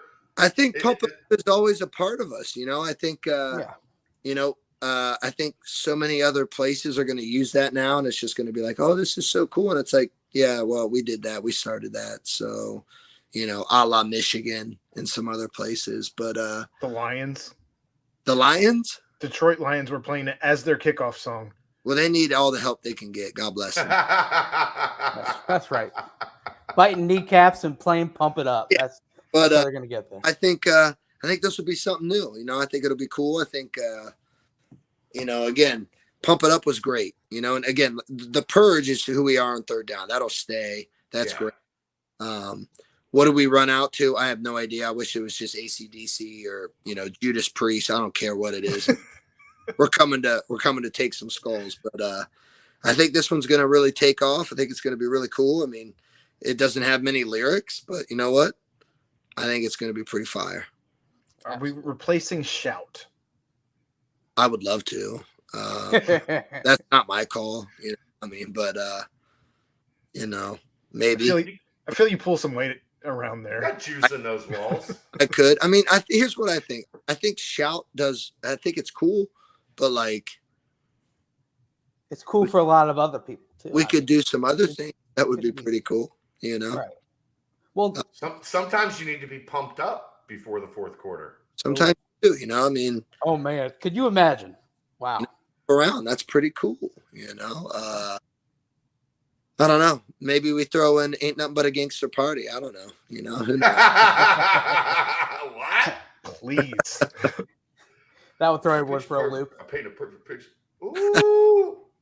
But I mean, yeah, that'd be wild if new kickoff song all of a sudden "Pump It Up" comes on leading into the fourth quarter. Oh man. Hey, that could be good too. You know what? Mm-hmm. But we still got to have Ron Burgundy, but we just mub the words over. Everybody, I have an announcement to make. You just say it's time to pump it up. And then in the background, you hear, "Don't you know, pump it up." Pump it up. You fade it up. Or as maybe Ron Burgundy's talking. Yes, maybe we're workshopping here. DJ E-Train can take care of that. On the scoreboard, it's Ryan Royer, and he's just doing this, and it's time to. There we go. Inject that into my vein. And all the new freshmen are like, who is that guy? Why does this guy keep showing up? I'm gonna get. That's the guy that was here on the wrestling night. I'm gonna get kicked out of the press box week 1, man. I don't care. Aaron's in the press box doing this. Bring it. Well, speaking of really cool though, I mean, finally the unveiling of the locker room, and I mean it all looks really, really cool, man. And speaking of the whole lead out into the field and everything, it looks like they've got that new tunnel with the lights going on, and of course all the lockers look very pristine, very beautiful. What is your favorite part of the locker room now that we can actually open up and say the nitty gritty of it? Oh man, I mean, I'd be lying. I miss the old locker room. It was old. It was dirty. You could mess it up. You could, pour waters on the ceilings and throw. No, I'm joking. It's awesome. It really is. Again, so fortunate to have that finally be done. I know the COVID year really messed all that up, but as it did a lot of things, it's just great to have something like that for the guys. I mean, they work their asses off every single day, and now they have an area, that's just unbelievable, to all the bells and whistles, fancy but clean and cool, and great space to put all their stuff, and individual chargers and all that stuff. I mean, it's sharp, in a big beautiful fueling station, which is great, and it heads right down as they go into the weight room. It's awesome. I mean, it really is. And the hype tunnel, all that stuff's really cool. Flashing. I mean, it used to be, I don't know if anybody ever knew this, but the way we used to come out into the hallway, we used to make a hype tunnel. We would put the LED lights in the hallway. We'd put, music and just strobe lights and all that stuff. And the guys loved it. Well, that was just such a short little piece. Now that's built into what we have. So, and then what's really cool too is now it's extended. So the guys go through the hype tunnel. They go out the doors to take the steps. Now there's another tunnel, and that tunnel is going to be just as crazy. It's going to have lights and cameras so the stadium can see when the guys are coming down the steps. I mean, it's going to be cool, man. I'm really excited, really proud of everybody involved, and the Tobes man getting it done inside. He did a great job. He's the best. He really is the best. I love that kid. Grown ass man now, but I love Tobes. Yeah. Dez is 7 for 7 in his first series and just let him straight down the field. How awesome has this been? Like, it feels like every game there's a Bearcat Oh, preseason. it is. I mean, it really is cool. I mean, my heart breaks right now because I feel for Darian Beavers. Yeah. Yep. But you know what? He's going to rehab like a mofo. I know him. I know his body. I know his work ethic. It just sucks because he was pushing for that number 1 spot. Yeah. He was about to be their starter inside. He was. And, he's proven himself up there to that program, that organization. So I know he's going to do everything right and rehab, and he'll be back and kicking ass in no time. But man, it is so fucking cool to just kind of sit back and see all these tweets. And I mean, the NFL puts out a graphic of the game tonight, and there's Dez and Sauce. Dez v. Sauce, right. Yeah. Or Pat and Max. I mean, Pat and Max was the highlight of my day, I think. No doubt. But it is, man. It's so cool. I mean, I see things on Instagram all the time, B Cook and Defoe having a conversation on the field after the game, swapping jerseys. And it's like, that's what it's all about. Those guys played here together. They're going to carry bonds and memories that they shared, for the rest of their lives. And they're doing things at the highest level right now, making money and providing for their families. But, they were born and bred here in Cincinnati. And it is, man. It's so cool. I mean, you go out far west. I mean, look at Joel DeBlanco, gets cut by the Saints, gets picked up by his hometown team, and he's just dominating. Kobe Bryant taking pictures and being with the same agency as LeBron James. It's like, just those things that, you dream of as a kid or like think of or see on Instagram. You're like, man, that's cool. Now those kids are living it. And so proud of them. I mean, I can't wait for the season. One of my favorite things is on Sundays after the game when the guys are working out. We always put the NFL network on TV, and we put it on the Red Zone station, so it's always kind of going back and forth from games, so guys are always watching, seeing it. I mean, it's going to be really fun this year when every 2 minutes you look up, you're going to see a Bearcat. So absolutely. Aaron, are you getting the questions ready for? Yeah, I'm working on that right now. Okay, Brady. What are all the helmets behind you? Tonk wants to know. Oh man, I mean, these are, again, my basement used to be my man cave. Now, as you can see, it's a kid's playroom. Well, that's a man cave. Just stuff everywhere. But you see, I used to have like a man cave. I used to have a man cave kind of section over here. So, there's my Kentucky basketball days back in the day. I got all my helmets, right? That's my Otterbein. That's where I played. I got the Bearcats here. We got Mississippi State, some footballs. You got Ohio State. Over here, you got more Ohio State, more Mississippi State, some more Kentucky ones, but we don't worry about those, and other Ohio State ones. Just some random stuff back here, but I'm down in the basement. It used to be a man cave. Now it's the full-on play area for the kids. So, hey, that's life for you. Brady, other than the Royer night, which is obviously up there as your favorite part of Campfire Ground this season, what would you say would be a close second, whether it be a dish or whether it be a play on the field or whether it be something that happened off the field? What kind of will stick out to you for years to come that you might flash back to this summer, this Campfire Ground, and say, yeah, well, you remember that one time when this happened? I think it's the final night there. I think that's always a night that I think is really, really cool. And again, what makes Higher Ground so unique is that we're the only team in college football to do this, to go away, to get off campus, to stay, in a legit camp, in barracks, in nice rooms with roommates, with a bunch of roommates, where all you have is football, each other, good food, good company, all that stuff. Right. But, that last night when the seniors get up and they kind of, they speak from their heart. And that's what's so cool to me, because you've seen these guys come in, as young boys, and they've grown to men, and just all the things they've been through, and the advice that they give to the young guys, and the why, they give the why of why they play football, why they do what they do. It's powerful, and you see their true emotion come out. Some of them are short and sweet and kind of hit what they need to, and some of them really let it out, and that's powerful. It's powerful as for the coaches to hear, and no doubt it's powerful for the kids in the locker room to hear. So as much fun as it would be to run over-unders with Brady, I don't want to get him in any type of trouble, and I don't know if him talking any gambling with over-unders would go over. It would not. I have no idea. I'm so bad. I'm out of the gambling world. No idea. As you should be. Yeah.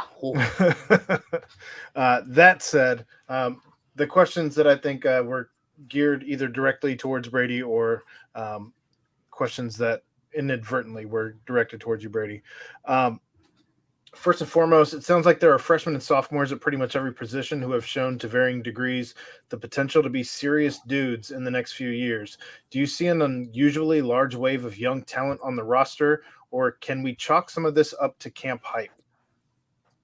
No, I think it's just, again, a credit to our coaching staff and the recruiting department. I mean, we continue to recruit the right ones, not just physically, but internally, how they're wired, how they're raised. And again, it'll be up to us and them ultimately to see how they develop and continue to grow. I mean, the coolest thing about what I told all the freshmen even today, before their lift, is some of you guys might, start off as non-travel or, a backup or something. All of a sudden, I mean, who knows, and that's all dependent on you. That's how well you continue to enhance everything that you're doing, how well you practice, how well you train, all those things.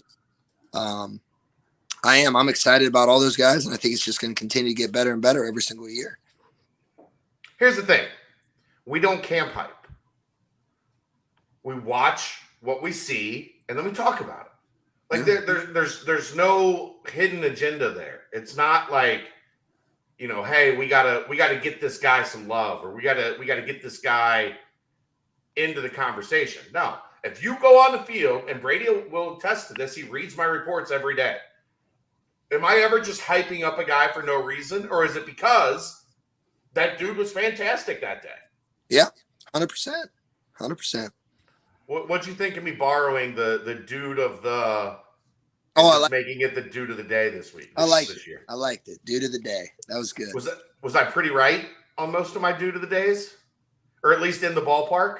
Yeah, I'd say so. I mean, we'll leave the headman up to that one, but Yeah, well, he'll say no just to say no because it's me.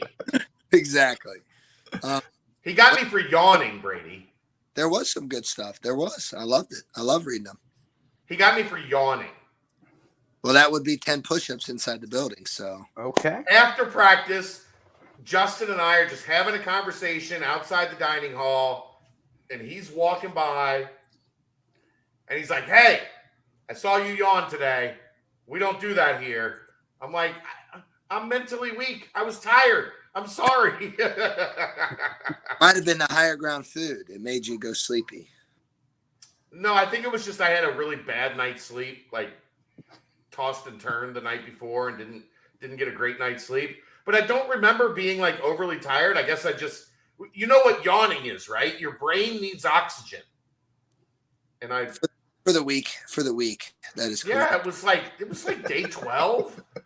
Like, I'm tired, man. Next year on day 12, you should just stay out at higher ground and get the full experience. I mean, if Zach would let me do it, I would do it. I just don't know if I worry him, if we're being honest. He is not comfortable with Chad. You know how SIDs, do you think if an SID walked into one of your previous jobs and they were like, the strength coach is basically a part of this outside podcast, they would shut that thing down immediately. Yeah, they probably would, but I think the Stipe, man, he's one of the best I've ever been around. I mean, he is. He's awesome. And again, what am I giving here? Am I giving basic info? Yeah. Am I having fun? Hell yeah. I'm not doing anything. And, I think he gets that. And again, anything that we can do to promote our guys and our program, we're all about. But that is funny. I mean, but we should push for that. You should, maybe stay a night out there. I'm sure there's plenty of room in the barracks. I don't know if I can. I'm old. I don't know if I can sleep in the barracks. I might not wake up in the morning. I'm fortunate. I have my own room. I got a guest bed. You could sleep there. Let's go. There you go. Sleep over at Brady's next summer. Let's go. Aaron, that sounds like something you and I should join in on. You guys Moving can sleep on. outside. For those freshmen that will redshirt, most of them, how do their in-season workouts differ from the rest of the team? Does Brady get more time with them, and can he push them a bit harder to gain strength rather than just maintain? I mean, yeah, you can. Because again, they're still out there. They're still practicing. They're, probably providing great value on the special teams or, the scout team and all that stuff. But you can push them a little bit harder and more because they're younger. Their bodies can withstand it. They're not going through all the rigors of the, in-season grind and playing on Saturdays. So we can push them and develop them more in a safe way. And, all those guys, again, Dante Corleone wouldn't be in the position he is right now if he didn't go through all the things that he did last year. And, you could say that in all the years past. I mean, I remember when, Derek and Kobe were freshmen and we trained them like they were non-travel guys or, young and developmental, even though they were still playing and providing value on Saturdays, even as freshmen. So, it's a great time for those guys to really hone in and just continue to better themselves in every which way. All right. You made a brief mention of dynamic training a few episodes ago, and I was curious as to how much conjugate programming is involved in a given week. Also, while up in Columbus, did you get much or any interaction with the powerlifting legends that all called Central Ohio home, like Dave Tate, Louie, others at Westside Barbell, etc.? Oh, yeah. Question. Very fortunate.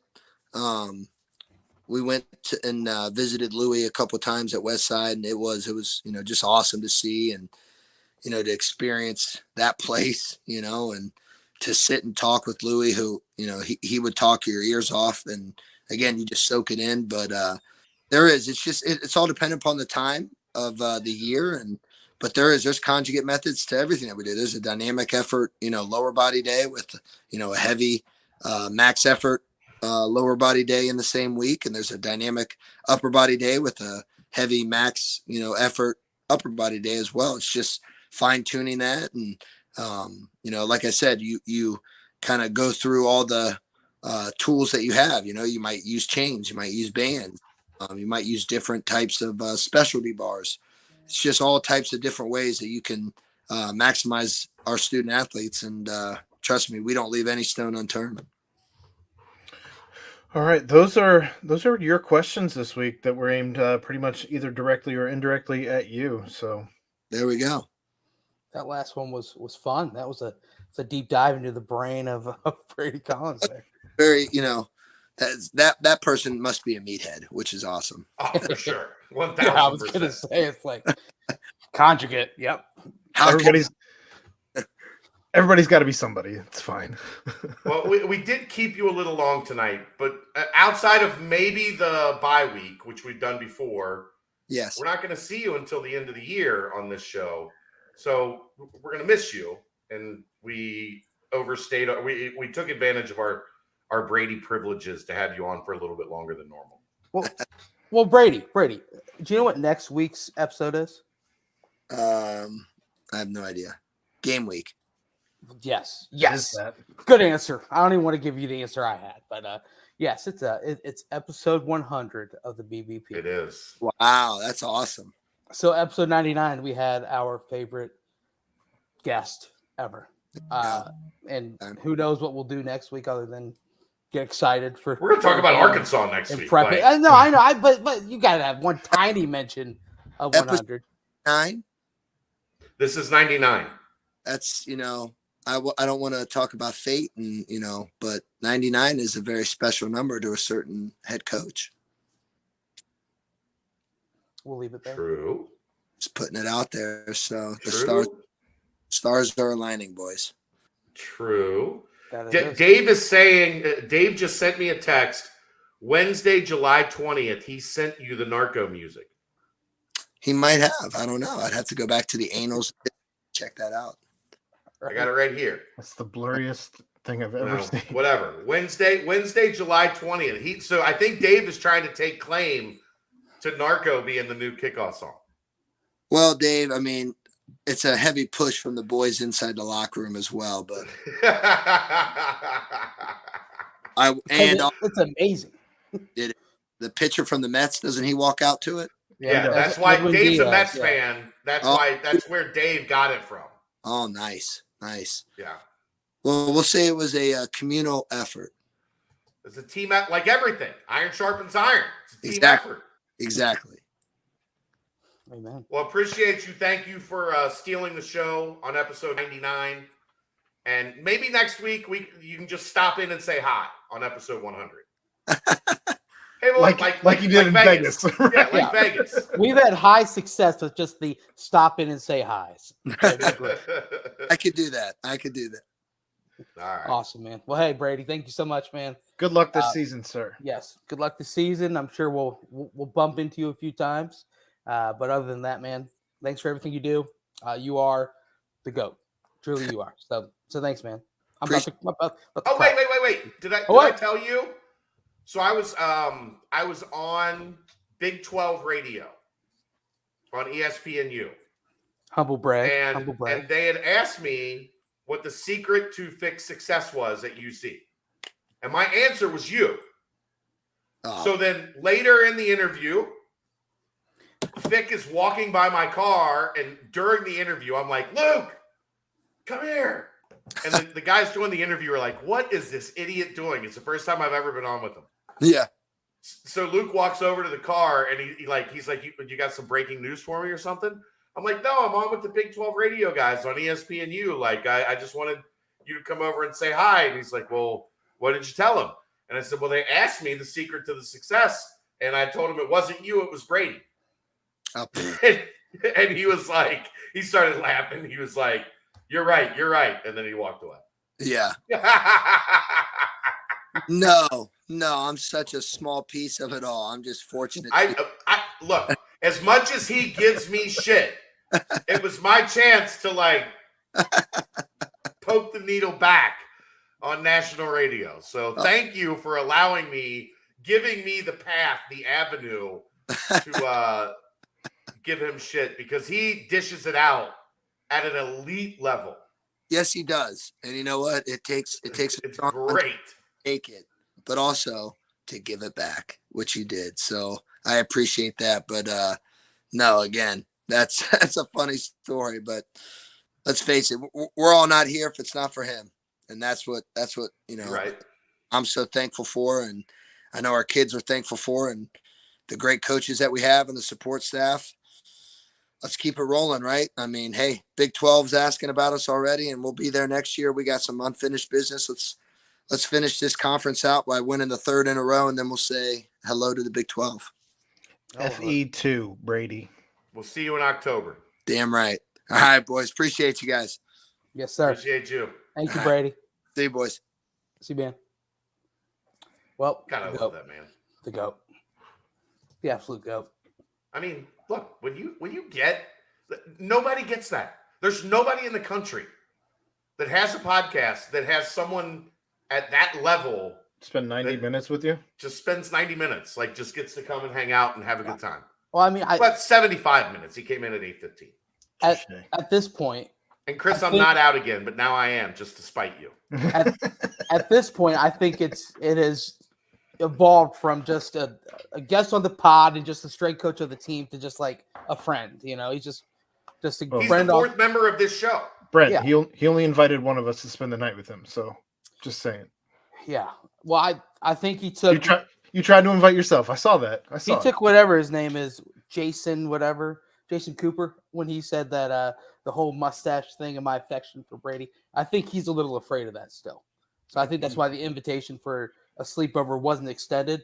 Yeah, I know you told him you loved him on the first date. I know off air. I know off air. If Chad says no to the invitation, I'm getting a late night, hey, you up text. And Brent, there has not been a spot's open. There has not been a even like hint of a mustache since he got rid of it. He was all the way out. You know what? That's a good point. But when Chad declines, I'm going to let you know there might be hey you up. Text. Well, I would only if I got to sleep in the barracks. Like I don't know about that, but if I got a Brady's got a suite and I got the guest bedroom, like let's go. I can deal with that. Right, fair. Document what goes on at higher ground from a media perspective one day. Like that sounds phenomenal. That's something Dave has been begging to make happen forever. I think we might have finally found our path. Somehow Justin Williams is going to be so mad, or also finding his way there that same night. I'm not sleeping with him like that. I don't know. We'll see. But no, I mean, it could be fun. I think you should come too, Aaron. Little bunk. You guys can bring a tent and sleep in the woods.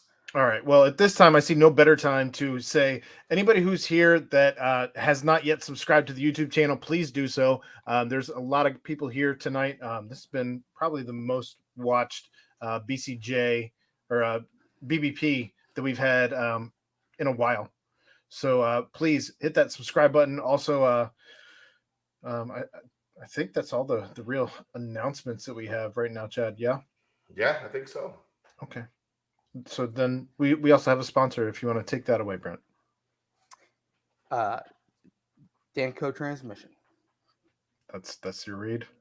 Okay. Well, no, I mean, I mentioned it at the beginning of the show. He made the read in the beginning. You normally Okay. don't bad. ask for it in the middle of the show. So. I don't, but my bad. I didn't know if you had some. And if you want to sponsor, like we could be reading your ad read right now. Yeah, I guess to that's a a good way large to do number it. of UC fans. Yeah, that was a good way to do it right there. I was tweeting out the Twitch link and retweeting the YouTube link when you were giving the read, I think. But I Well, digress. hey, I'll say it again. Danco Transmission, our buddy Danco Joe. Head on over to Danco Transmission. I don't care. $10 off your next oil change if you mention Aaron Smith, Chad Brendel, or myself. Little BCJ. Maybe play a little toy trumpet for him. Mention the BBP. Okay. Get $10 off. Dave hit me up immediately to get credit on to get a little juice on that. Immediately. So I mean, how awesome would it be though if it went from easy Daniel Paulson? I'm not sus. If it went from the that being the new kickoff song and everything, and so kind of the fans some fans that might not have heard this or might not get wind of the change in the song, all of a sudden third leading into the fourth they play Pump It Up, and that'll just wow. I mean, that would be exactly what we talked about on the BCJ pod on Wednesday. Exactly. So I'm all for it. And it was mentioned on the BBP too, so I'm all for it. Yeah, well, Dave had this whole retire, right. Pump It Up thing. Right, we talked about that. Yeah, at the scrimmage, which I was behind, so that'd be good. But yeah, I guess do we timestamp that, or you're all over the other timestamps and whatnot? I'm all over the place in general, so yeah, we can timestamp it for the lane. Timestamp Brady Collins, 75 minutes worth of Brady Collins, which was amazing. Yeah, which is when I was going to say, Chad, did you have anything else football related to add? What else am I going to say that he didn't say? I don't know. That's why I'm asking you. I don't think there's much else. No, he pretty much covered camp. If you want a camp recap, that was your camp recap coming from, number 2. If you don't want to listen to 2.5 hours of me and Chad from Saturday right. night. That was your camp recap right there. And it also got a little Isaiah Collier talk in for the first 15 minutes of the pod. So yeah, we did get first 15 on Collier, and I think that'll be a good nightcap topic tonight for Aaron and I. Okay. To do basketball rankings. There you go. Lining things up one after the other. Anything else on the basketball front? Obviously, looks Aaron's like probably going to want to go live again on the nightcap with all these people we got watching. Out of your mind. What? So I didn't even know you guys did a 2.5 hour one on Saturday night. Was that just recapping pretty much? It was actually so peeling the curtain back on decision making again inside the company. Aaron, what do you think about if we do members only? we make members only just a live chat. Like, you got questions, become a member of BCJ on YouTube, and that way we're not getting into like putting stuff that's not on the board in the member only conversation when we do one of those. Like, we do it as if you want, join, become a member of the YouTube channel for $5 a month, and then we'll do like once a week, figure out a day where like this is when the YouTube members get exclusive access to us to ask questions. I kind of like it. I mean, it'd be fueled by questions, so yeah. I mean, you know me, I'm a company man. Whatever's good. I don't like getting yelled at on the message board about stuff. So I mean, I try to keep everybody happy. Someone's always gonna have a problem with something. Unfortunately, it is what it is. But we're trying to make money to provide you more content. Right? Like, if we really want to maximize Aaron and Brent and Reagan and the Dave, the whole crew, the more money you give us, the more money I can pay them, the more work they can do. That's just how it goes. So True. we're growing. I gave Reagan the keys to the car on the Instagram. The Instagram account is back open, so you can follow BCJ on Instagram at Bearcat Journal. Thank you, Tonk, as always.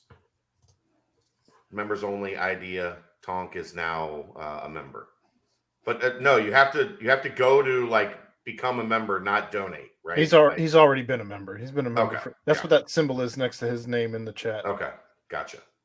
Yeah, it'll just be Tonk asking us questions until you guys start joining. We'll get with Tonk on when it's good for him that we do member chats. And we'll center it around that. I know he could ask 30 questions. I guarantee it. So yeah, you want to get into the mailbag? Get this thing rolling? Yeah. Well, chat real quick so school started. Basketball team's back on the on campus. It looks like, obviously. They had a workout with Rayfelt today, day one. Okay. Yeah, because I saw obviously a quick video snippets of the guys in the Monster Factory, the new improved, highly renovated, continuously changing Monster Factory that's only getting better and better. So that's right around the corner as well.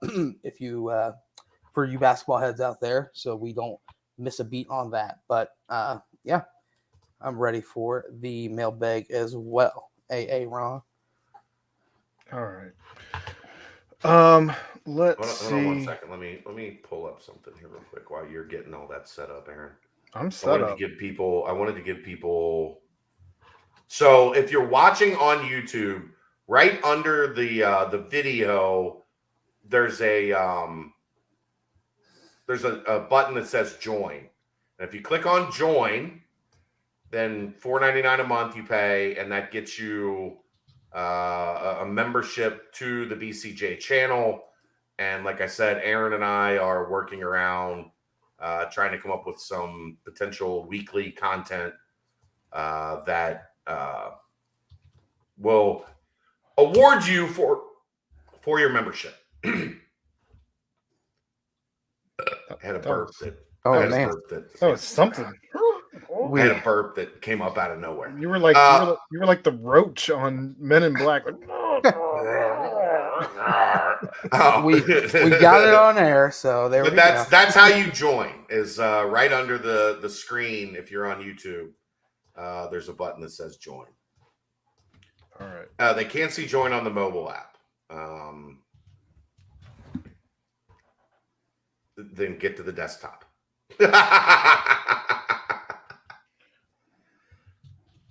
You ready? Yeah, I'm ready. I found the mailbag from this week was buried in the banks. The mailbag for last week was still the one that was pinned. So, oh, sorry. All right. So, football mailbag. What's the typical schedule for the football team now that Higher Ground is done? Also, to refresh our memories, what does the typical game week look like?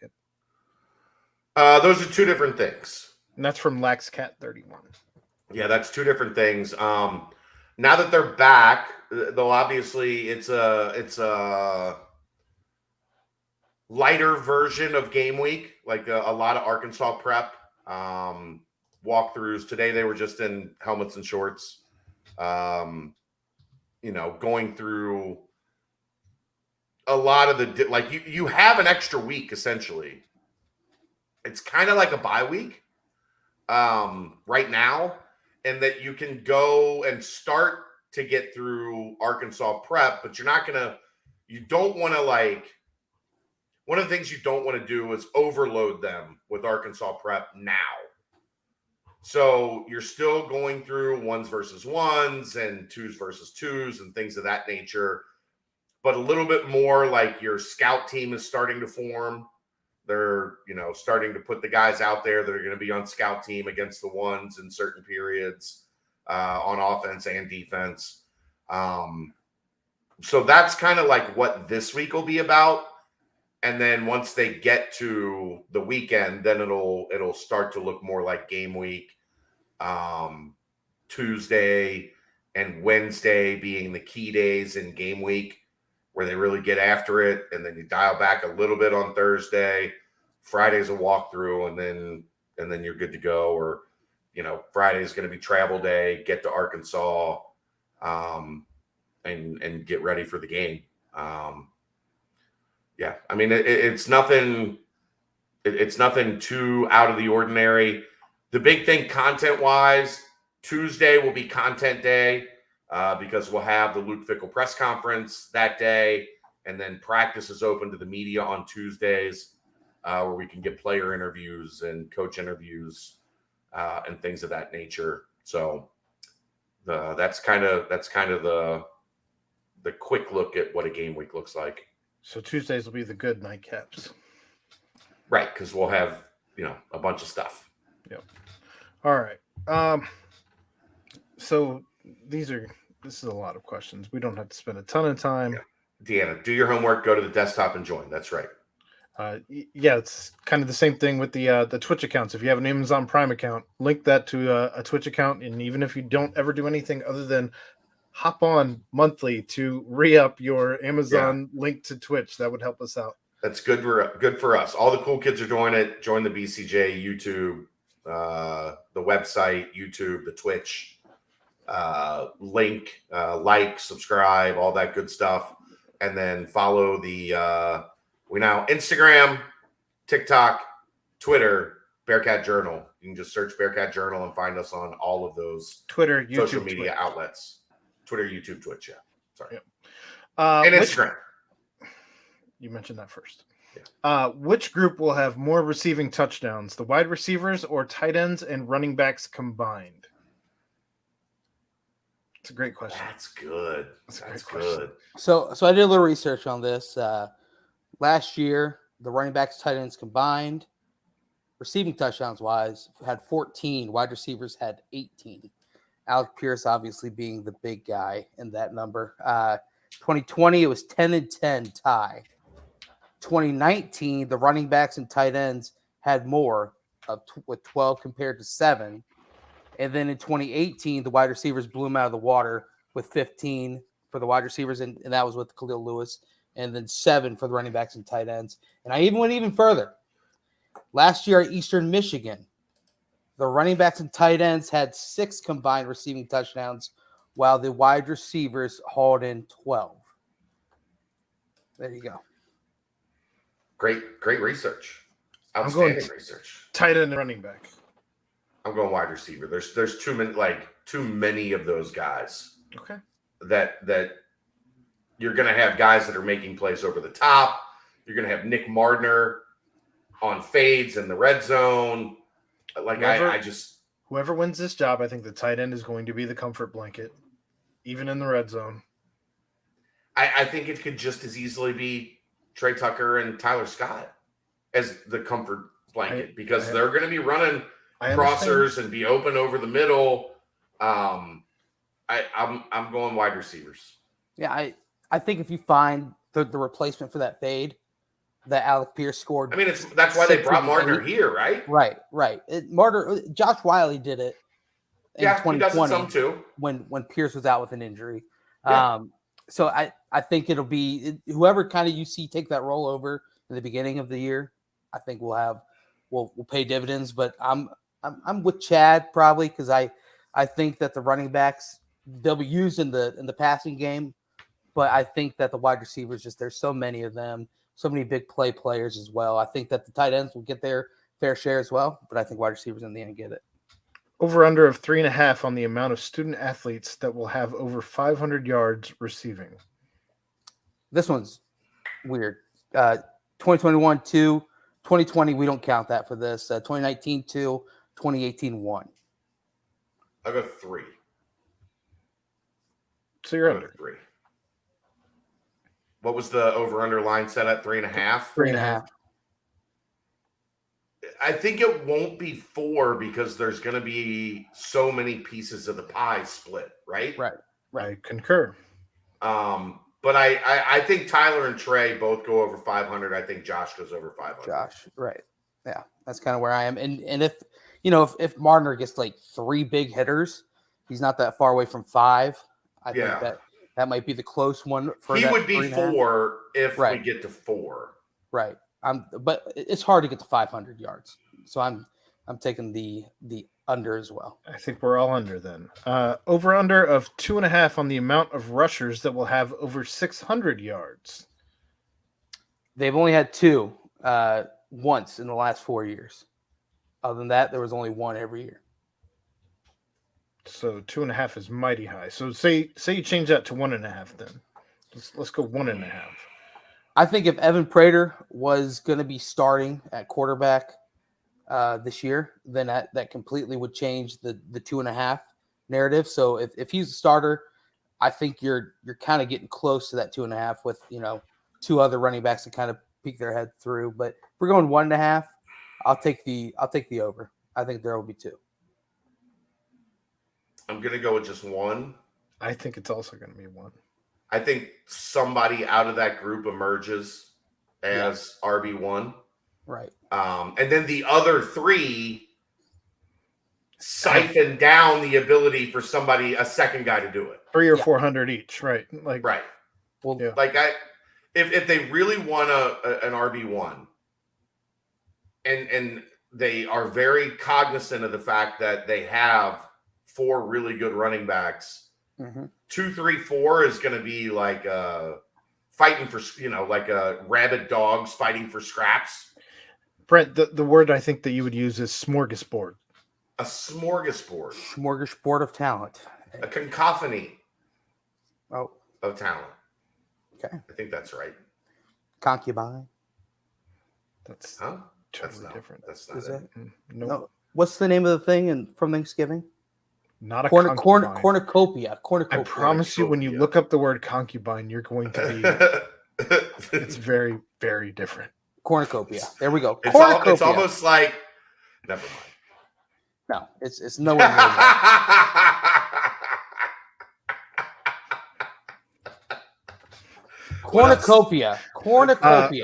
Over under of 13.5 on the amount of student athletes that score at least. We know, Tonk. We know. All right, whatever. It's a C word, a longer C word.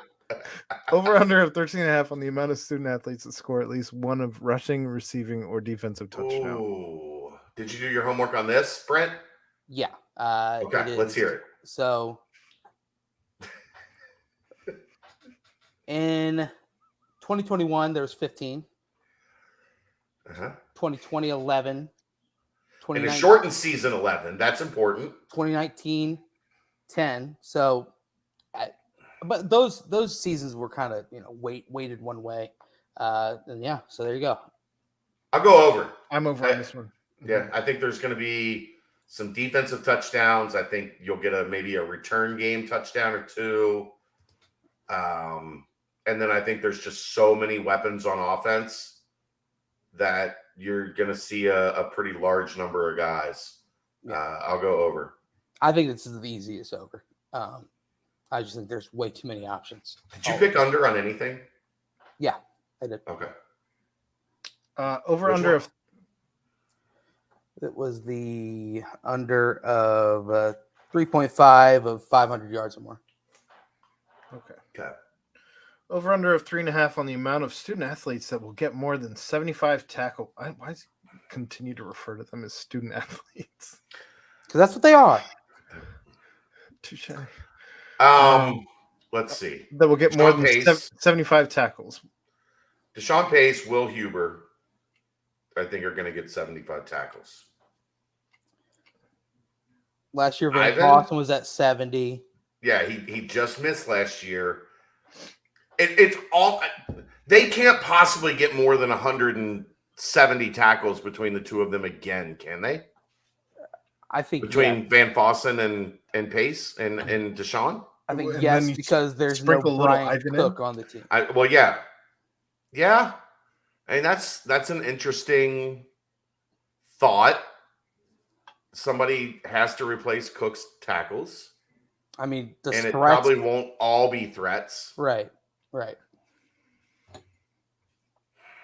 So either way, you're mentioning 3, right? Are you going 4? I don't know that you're going 4. I don't think a lineman is going to get a defensive lineman's not. It's very difficult for a defensive lineman to get 75 tackles In college football, especially, yes. Yeah, it's very hard. More so than NFL. Well, they play 17 games. Oh, there is that. So, well, yeah, that's why I didn't count 2020 in this research. But in 2018, get this, there were a total of 0 players to record 75 Perry or Young, more. that was Perry Young was the ACL that year. Yeah, that was Malik Clements and Jarrell White. James Wiggins was third. But then last year, which I think is more reminiscent or more conducive with this, is 4 players with over 75 tackles, and that's with Van Fossen right there at 70. So I'm taking the over in this. So that was Cook, that was Deshaun, that was DeBlanco and Beavers. You got it. Good job. 2019, there was 3. 3.5 is a great number here. Like a great number. Perfect. Here. I think I go under with Ivan, Deshaun, and Huber. And if Van Fossen is the swing for me. If he can get over 75, then you get the 4. I'm going over. Okay. Has Justin Watley been passed on the depth chart? This comes from LXA Bearcat 2011. Seemed like he was fast-tracked to be a starter by now. He is battling with Noah Potter for that second defensive end position. They both take reps with the 2s. I think Potter had a little bit better camp, especially the second half of camp. Fast track to be a starter by now. Where? Right? Like, you're not going to start over Jabari or Malik. Right. And like those guys came back. Like maybe he was fast tracked to be a starter if the COVID year didn't exist. He would be in that mix, but you have to consider the circumstance. Like you're going to start Justin Watley over Majay last year or Malik or, now you, like you said, you got Malik and Jabari in those roles. Yeah. The younger guys just got older. It's not like he would have to hop someone that he came in behind. Right. That are really good. Right. So yeah. I mean, I think he'll see the field, obviously. Yeah, he's going to be part of the rotation. But like fast track to be a starter, if you're fast track to be a starter, you gotta beat the dudes that have been around a long time. To be the man, you gotta beat the man. Woo! Just saying. All right. It's not 10 o'clock. This might yet. I could have gotten in big trouble for that one. This might be my favorite question of the entire mailbag. With both Thomas and Pace looking really good in camp, what are the odds we land Isaiah Collier? 30.73%. I did get a chuckle out of that as well. So transitioning quickly to the basketball portion of the mailbag. What's to make of Autry getting an official visit on the books? Is he the top combo guard recruit now?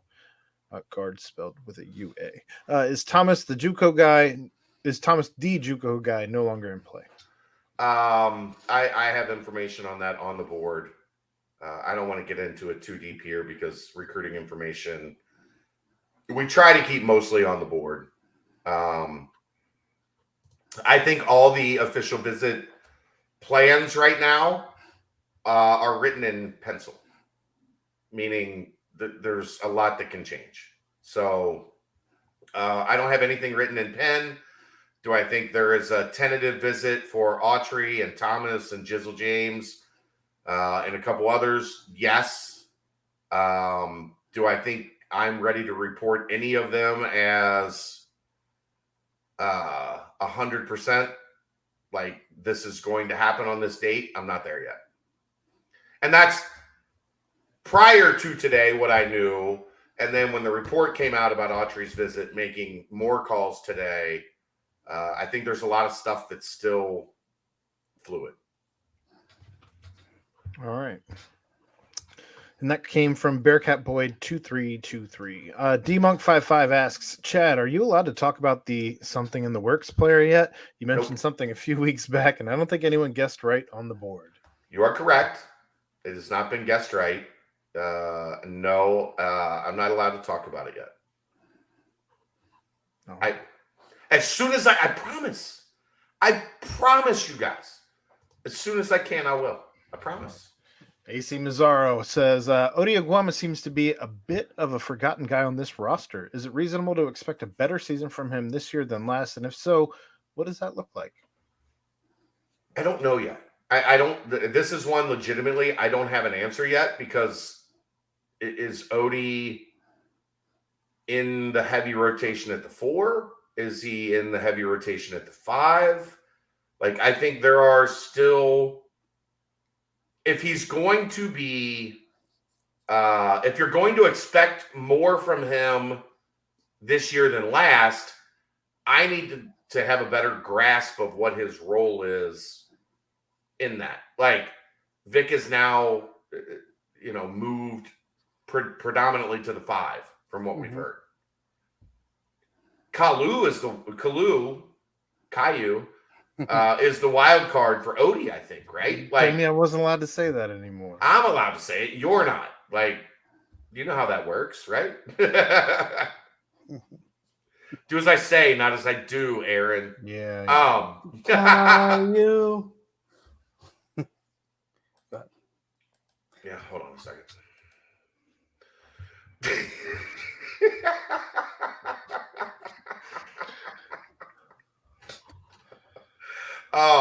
I deserved it. You did. Unbelievable. I think Ezikpe is like the interesting factor with Odie, because not to say that they're the same guy, but like they're both a little bit undersized. They both can play the 4 and the 5, but I don't think either is like, they're both kind of tweeners, right? If one of those guys establishes himself as the undersized option at the 5, what does that do to the other one? That part of it, Anthony, is going to be one of those storylines we're talking about as we really start to dig in to basketball season here in a month or so. I just don't know yet, like, what the exact answer on Odie is. Birdie season. We're getting there. It's coming. Which is the next question from Ringer Black. Any birdies chirping lately? They've been gone for 3 weeks. They just got back today. Today was their first day back in the Monster Factory. I think they probably arrived over the last couple days. But first day really like back in the lab, if you will. So not yet.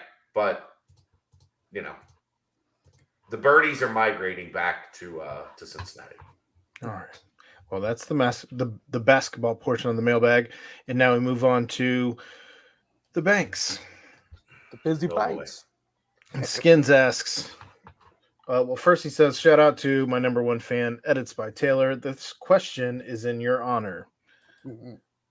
Gents, assuming the sweet podcast money keeps on rolling in and we recast the football classic, The Program, who is playing what role? And is Aaron playing the role of Alvin Mack's destroyed knee? I haven't seen The Program in 25 years. It's been a long time for me also. And Skins knows I don't watch. You don't watch movies or shows. You don't watch TV. I watched Game of Thrones last night. That surprises me. So remember, like, I don't know if you remember, like, you probably don't, because I don't think we're even affiliated with each other at that point. But at the end of Game of Thrones, the final season was so bad. I had never watched Game of Thrones. Okay? And everybody was shitting on how bad the final season was. It was terrible. So I would live tweet like the final 6 episodes with just dumb shit. Like, why can't I see anyone on the TV? Well, if these people are the White Walkers, why is the screen black? Why can't I hear anything that these people are saying in any of the dialogue? Do you really have to watch this show with captions on? Yeah. Like, I had it up to like 60, and you still couldn't.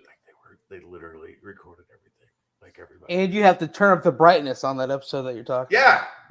Like, so I had some fun with it, but I also, in that 5 or 6 episodes, slightly was like, actually, I can see why people got into this. So you watched last night? So I watched last night. Don't say anything about it. I haven't seen it yet. I'm not going to say, like, I'm not going to give you spoilers because I liked it a little bit. I liked it enough that I will probably watch again next time. It was a good introductory episode. Yeah. They got some stuff going on. Yeah. So, Sundays are easy to do that, especially Sunday night, as you're just winding after we get down. the nightcap done. Yeah. Unless we do this live members chat on Sundays at some point. Follow-up question: best nickname you see? Do we have no idea who's playing who on the program? No one has. I don't know. Do you? Yeah. Do you have an answer? Like you guys. I don't remember the program enough to like be like, this is who. I mean, it's pretty much quarterback, coach, running back.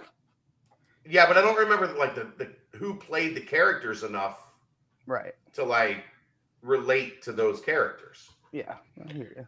I mean, here I would be the head coach. That's my job. That's James Can, Sam Winters. Who would you be, Brent? I don't know. Okay, well, let's roll with what? You wanted to go back to it, then you didn't have an answer. We didn't answer it at all. Oh, okay, sure. We'll roll with that answer. None of us can see near enough. Skins. I was DM me for Aaron's address and let's move on. Follow. You only have my sister's address. I don't think you have my address. Yeah, you know where his sister lives. That's how he'll start with the family. Follow-up question: best nickname UC football history. P.S. If we ever redo the Goldie Hawn Classic Wildcats, Edits is playing the head coach. Here we go. Awesome. Okay. Goldie Hawn would. Munchie. You think Munchie is the best nickname? Yeah. What do you got? What do you got? Sauce. Okay, yeah, you win. Yeah. You win. Pretty easy one. Bones was good. Bones was good. Bones was excellent. Bones was absolutely excellent. But yeah, that dude is terrifying. Marty was his real name, right? It was Marshawn. It was Marshawn. Yeah, but to me, that's like not really like a nickname as much as like just short for what your real name is. Favorite name, Leviticus Payne or Silverberry Muhan. Silverberry Muhan. What was Ralph David Abernathy the fourth? I mean, the truck. The truck. Yeah. The truck was really good. The truck wasn't as good as Sauce. No, but it's up there. It's really good. Yeah, for sure. For sure. Soda Pop. Yeah. Mamba Island. Yeah, that one I got shit on for that one for a while, and that turned out, I turned out looking pretty good. It worked out. Yeah. Yeah. All right. From DMonk55, do we have a Discord for a group chat on Twitch when we start gaming with each other? All in the works. We are that we should have an answer for that within the week. As we want to kick off the first week of we did. If you were not following along on Twitter tonight, we're gonna have an Xbox League and a PlayStation League. So there will be. I think they're both new gen. I don't think we're going back to. No, we're not. The I don't know if there will be Twitch of the Xbox League unless we can work that out with Stu somehow. There you go. I'm going to have to like talk to Stu and figure out what is available. Stu Gilchrist is going to run the Xbox League because Aaron and I are PS5. And if Ed wants in, he's going to have to get a PS5. Ha. Tell your kid to pony up some money, Ed. When is that starting? Week 1 of the NFL. We're gonna try and do. Yeah. We're gonna try and do it to where you have until the end of the week, all week, to play your games the same in conjunction with the NFL. And then if we decide to continue to play through into the dynasty, then we'll continue to play. And if everybody's over it at that point, cool. But Do you pick like teams out of a hat, or is it a? We haven't. I think we're probably going to have to roll, like get one of those dice rolling softwares. For people, in order for people to pick teams. It could either be that, or it could be us doing a fantasy draft. Yeah, but to pick the order of the draft, you're probably going to have to like that too. Yeah. All right. Have everybody roll the dice. We're still working on it. Yeah, we're working on it. What's your guys' advice for enjoying this last AAC football and basketball season for UC? I'm really trying hard to enjoy these seasons for what they are, but I keep feeling like this is just a purgatory year before things really get cooking in the Big 12, and that's from Zach Jones. Yeah. I agree. Yeah, I don't have advice. I'm so done. Enjoy the wins as they come. It was again, I'll pull back the curtain, Aaron. I was talking to Reagan today about just ideas for what we're going to do with her show on Instagram and Twitter, or Instagram and TikTok. Sorry, there's too many. We're doing too many things. I'm like a parent that doesn't know the kid. Like Steve, John, Timmy, Alice. Like I'm in that mode right now. But she was like, "What if on Fridays I do like a preview of the conference?" And I was like, "Next year." Because nobody cares. Nobody. I was like, I had Aaron work hours upon hours doing a weekly recap. It took me about 4 hours. About 4 hours to do a recap of the games, and like 8 people read it. And it was like the content was good, but I don't want you guys spending 2, 3, 4 hours on something nobody's going to read. So if nobody's going to read it or watch it, let's not worry about it and pivot to something else. Should be different this year. It's like if you hate tequila and you got to like hold your nose to take the shot when you're out for somebody's birthday or whatever. Like that's what this last football and basketball season. If someone's holding their nose, they get like the Cuervo regular, like regular Cuervo. Yeah. Whereas everyone else is getting Patron, but you're holding your nose. You're holding your nose. No, you don't get Patron. Yeah, but I don't blame anybody for holding their nose. I do. About this last AAC football and basketball season. I mean, for tequila. Well, yeah, I'm just saying. I mean, you could just constantly remind yourself, like, one more year. We're almost one more year. It's like me, the final 4 days of higher ground, like 3 more days. Brent, maybe like make like a calendar. Yeah. Brent, it's like me standing in the front yard, just looking out into nothing. Yeah. Just it's coming to an end soon. Make a calendar with all the games. I just had an idea. I'm going to put a calendar right here with just X's on the number of days until UC is in the Big 12. Yeah, or like do on Billy Madison, where it's just like after we finish playing this team in both sports, you just take the lipstick and just cross out that line.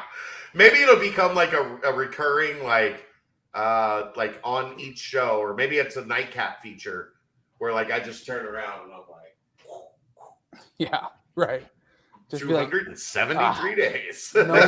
No more Tulsa. Just cross them off the list. Thanks for all the contributions to the mailbag. As always, if your question did not get read, feel free to drop a donation at any point during any of the podcasts, and we'll pretty much stop anything that we're doing to read your question. So there is that. There you go.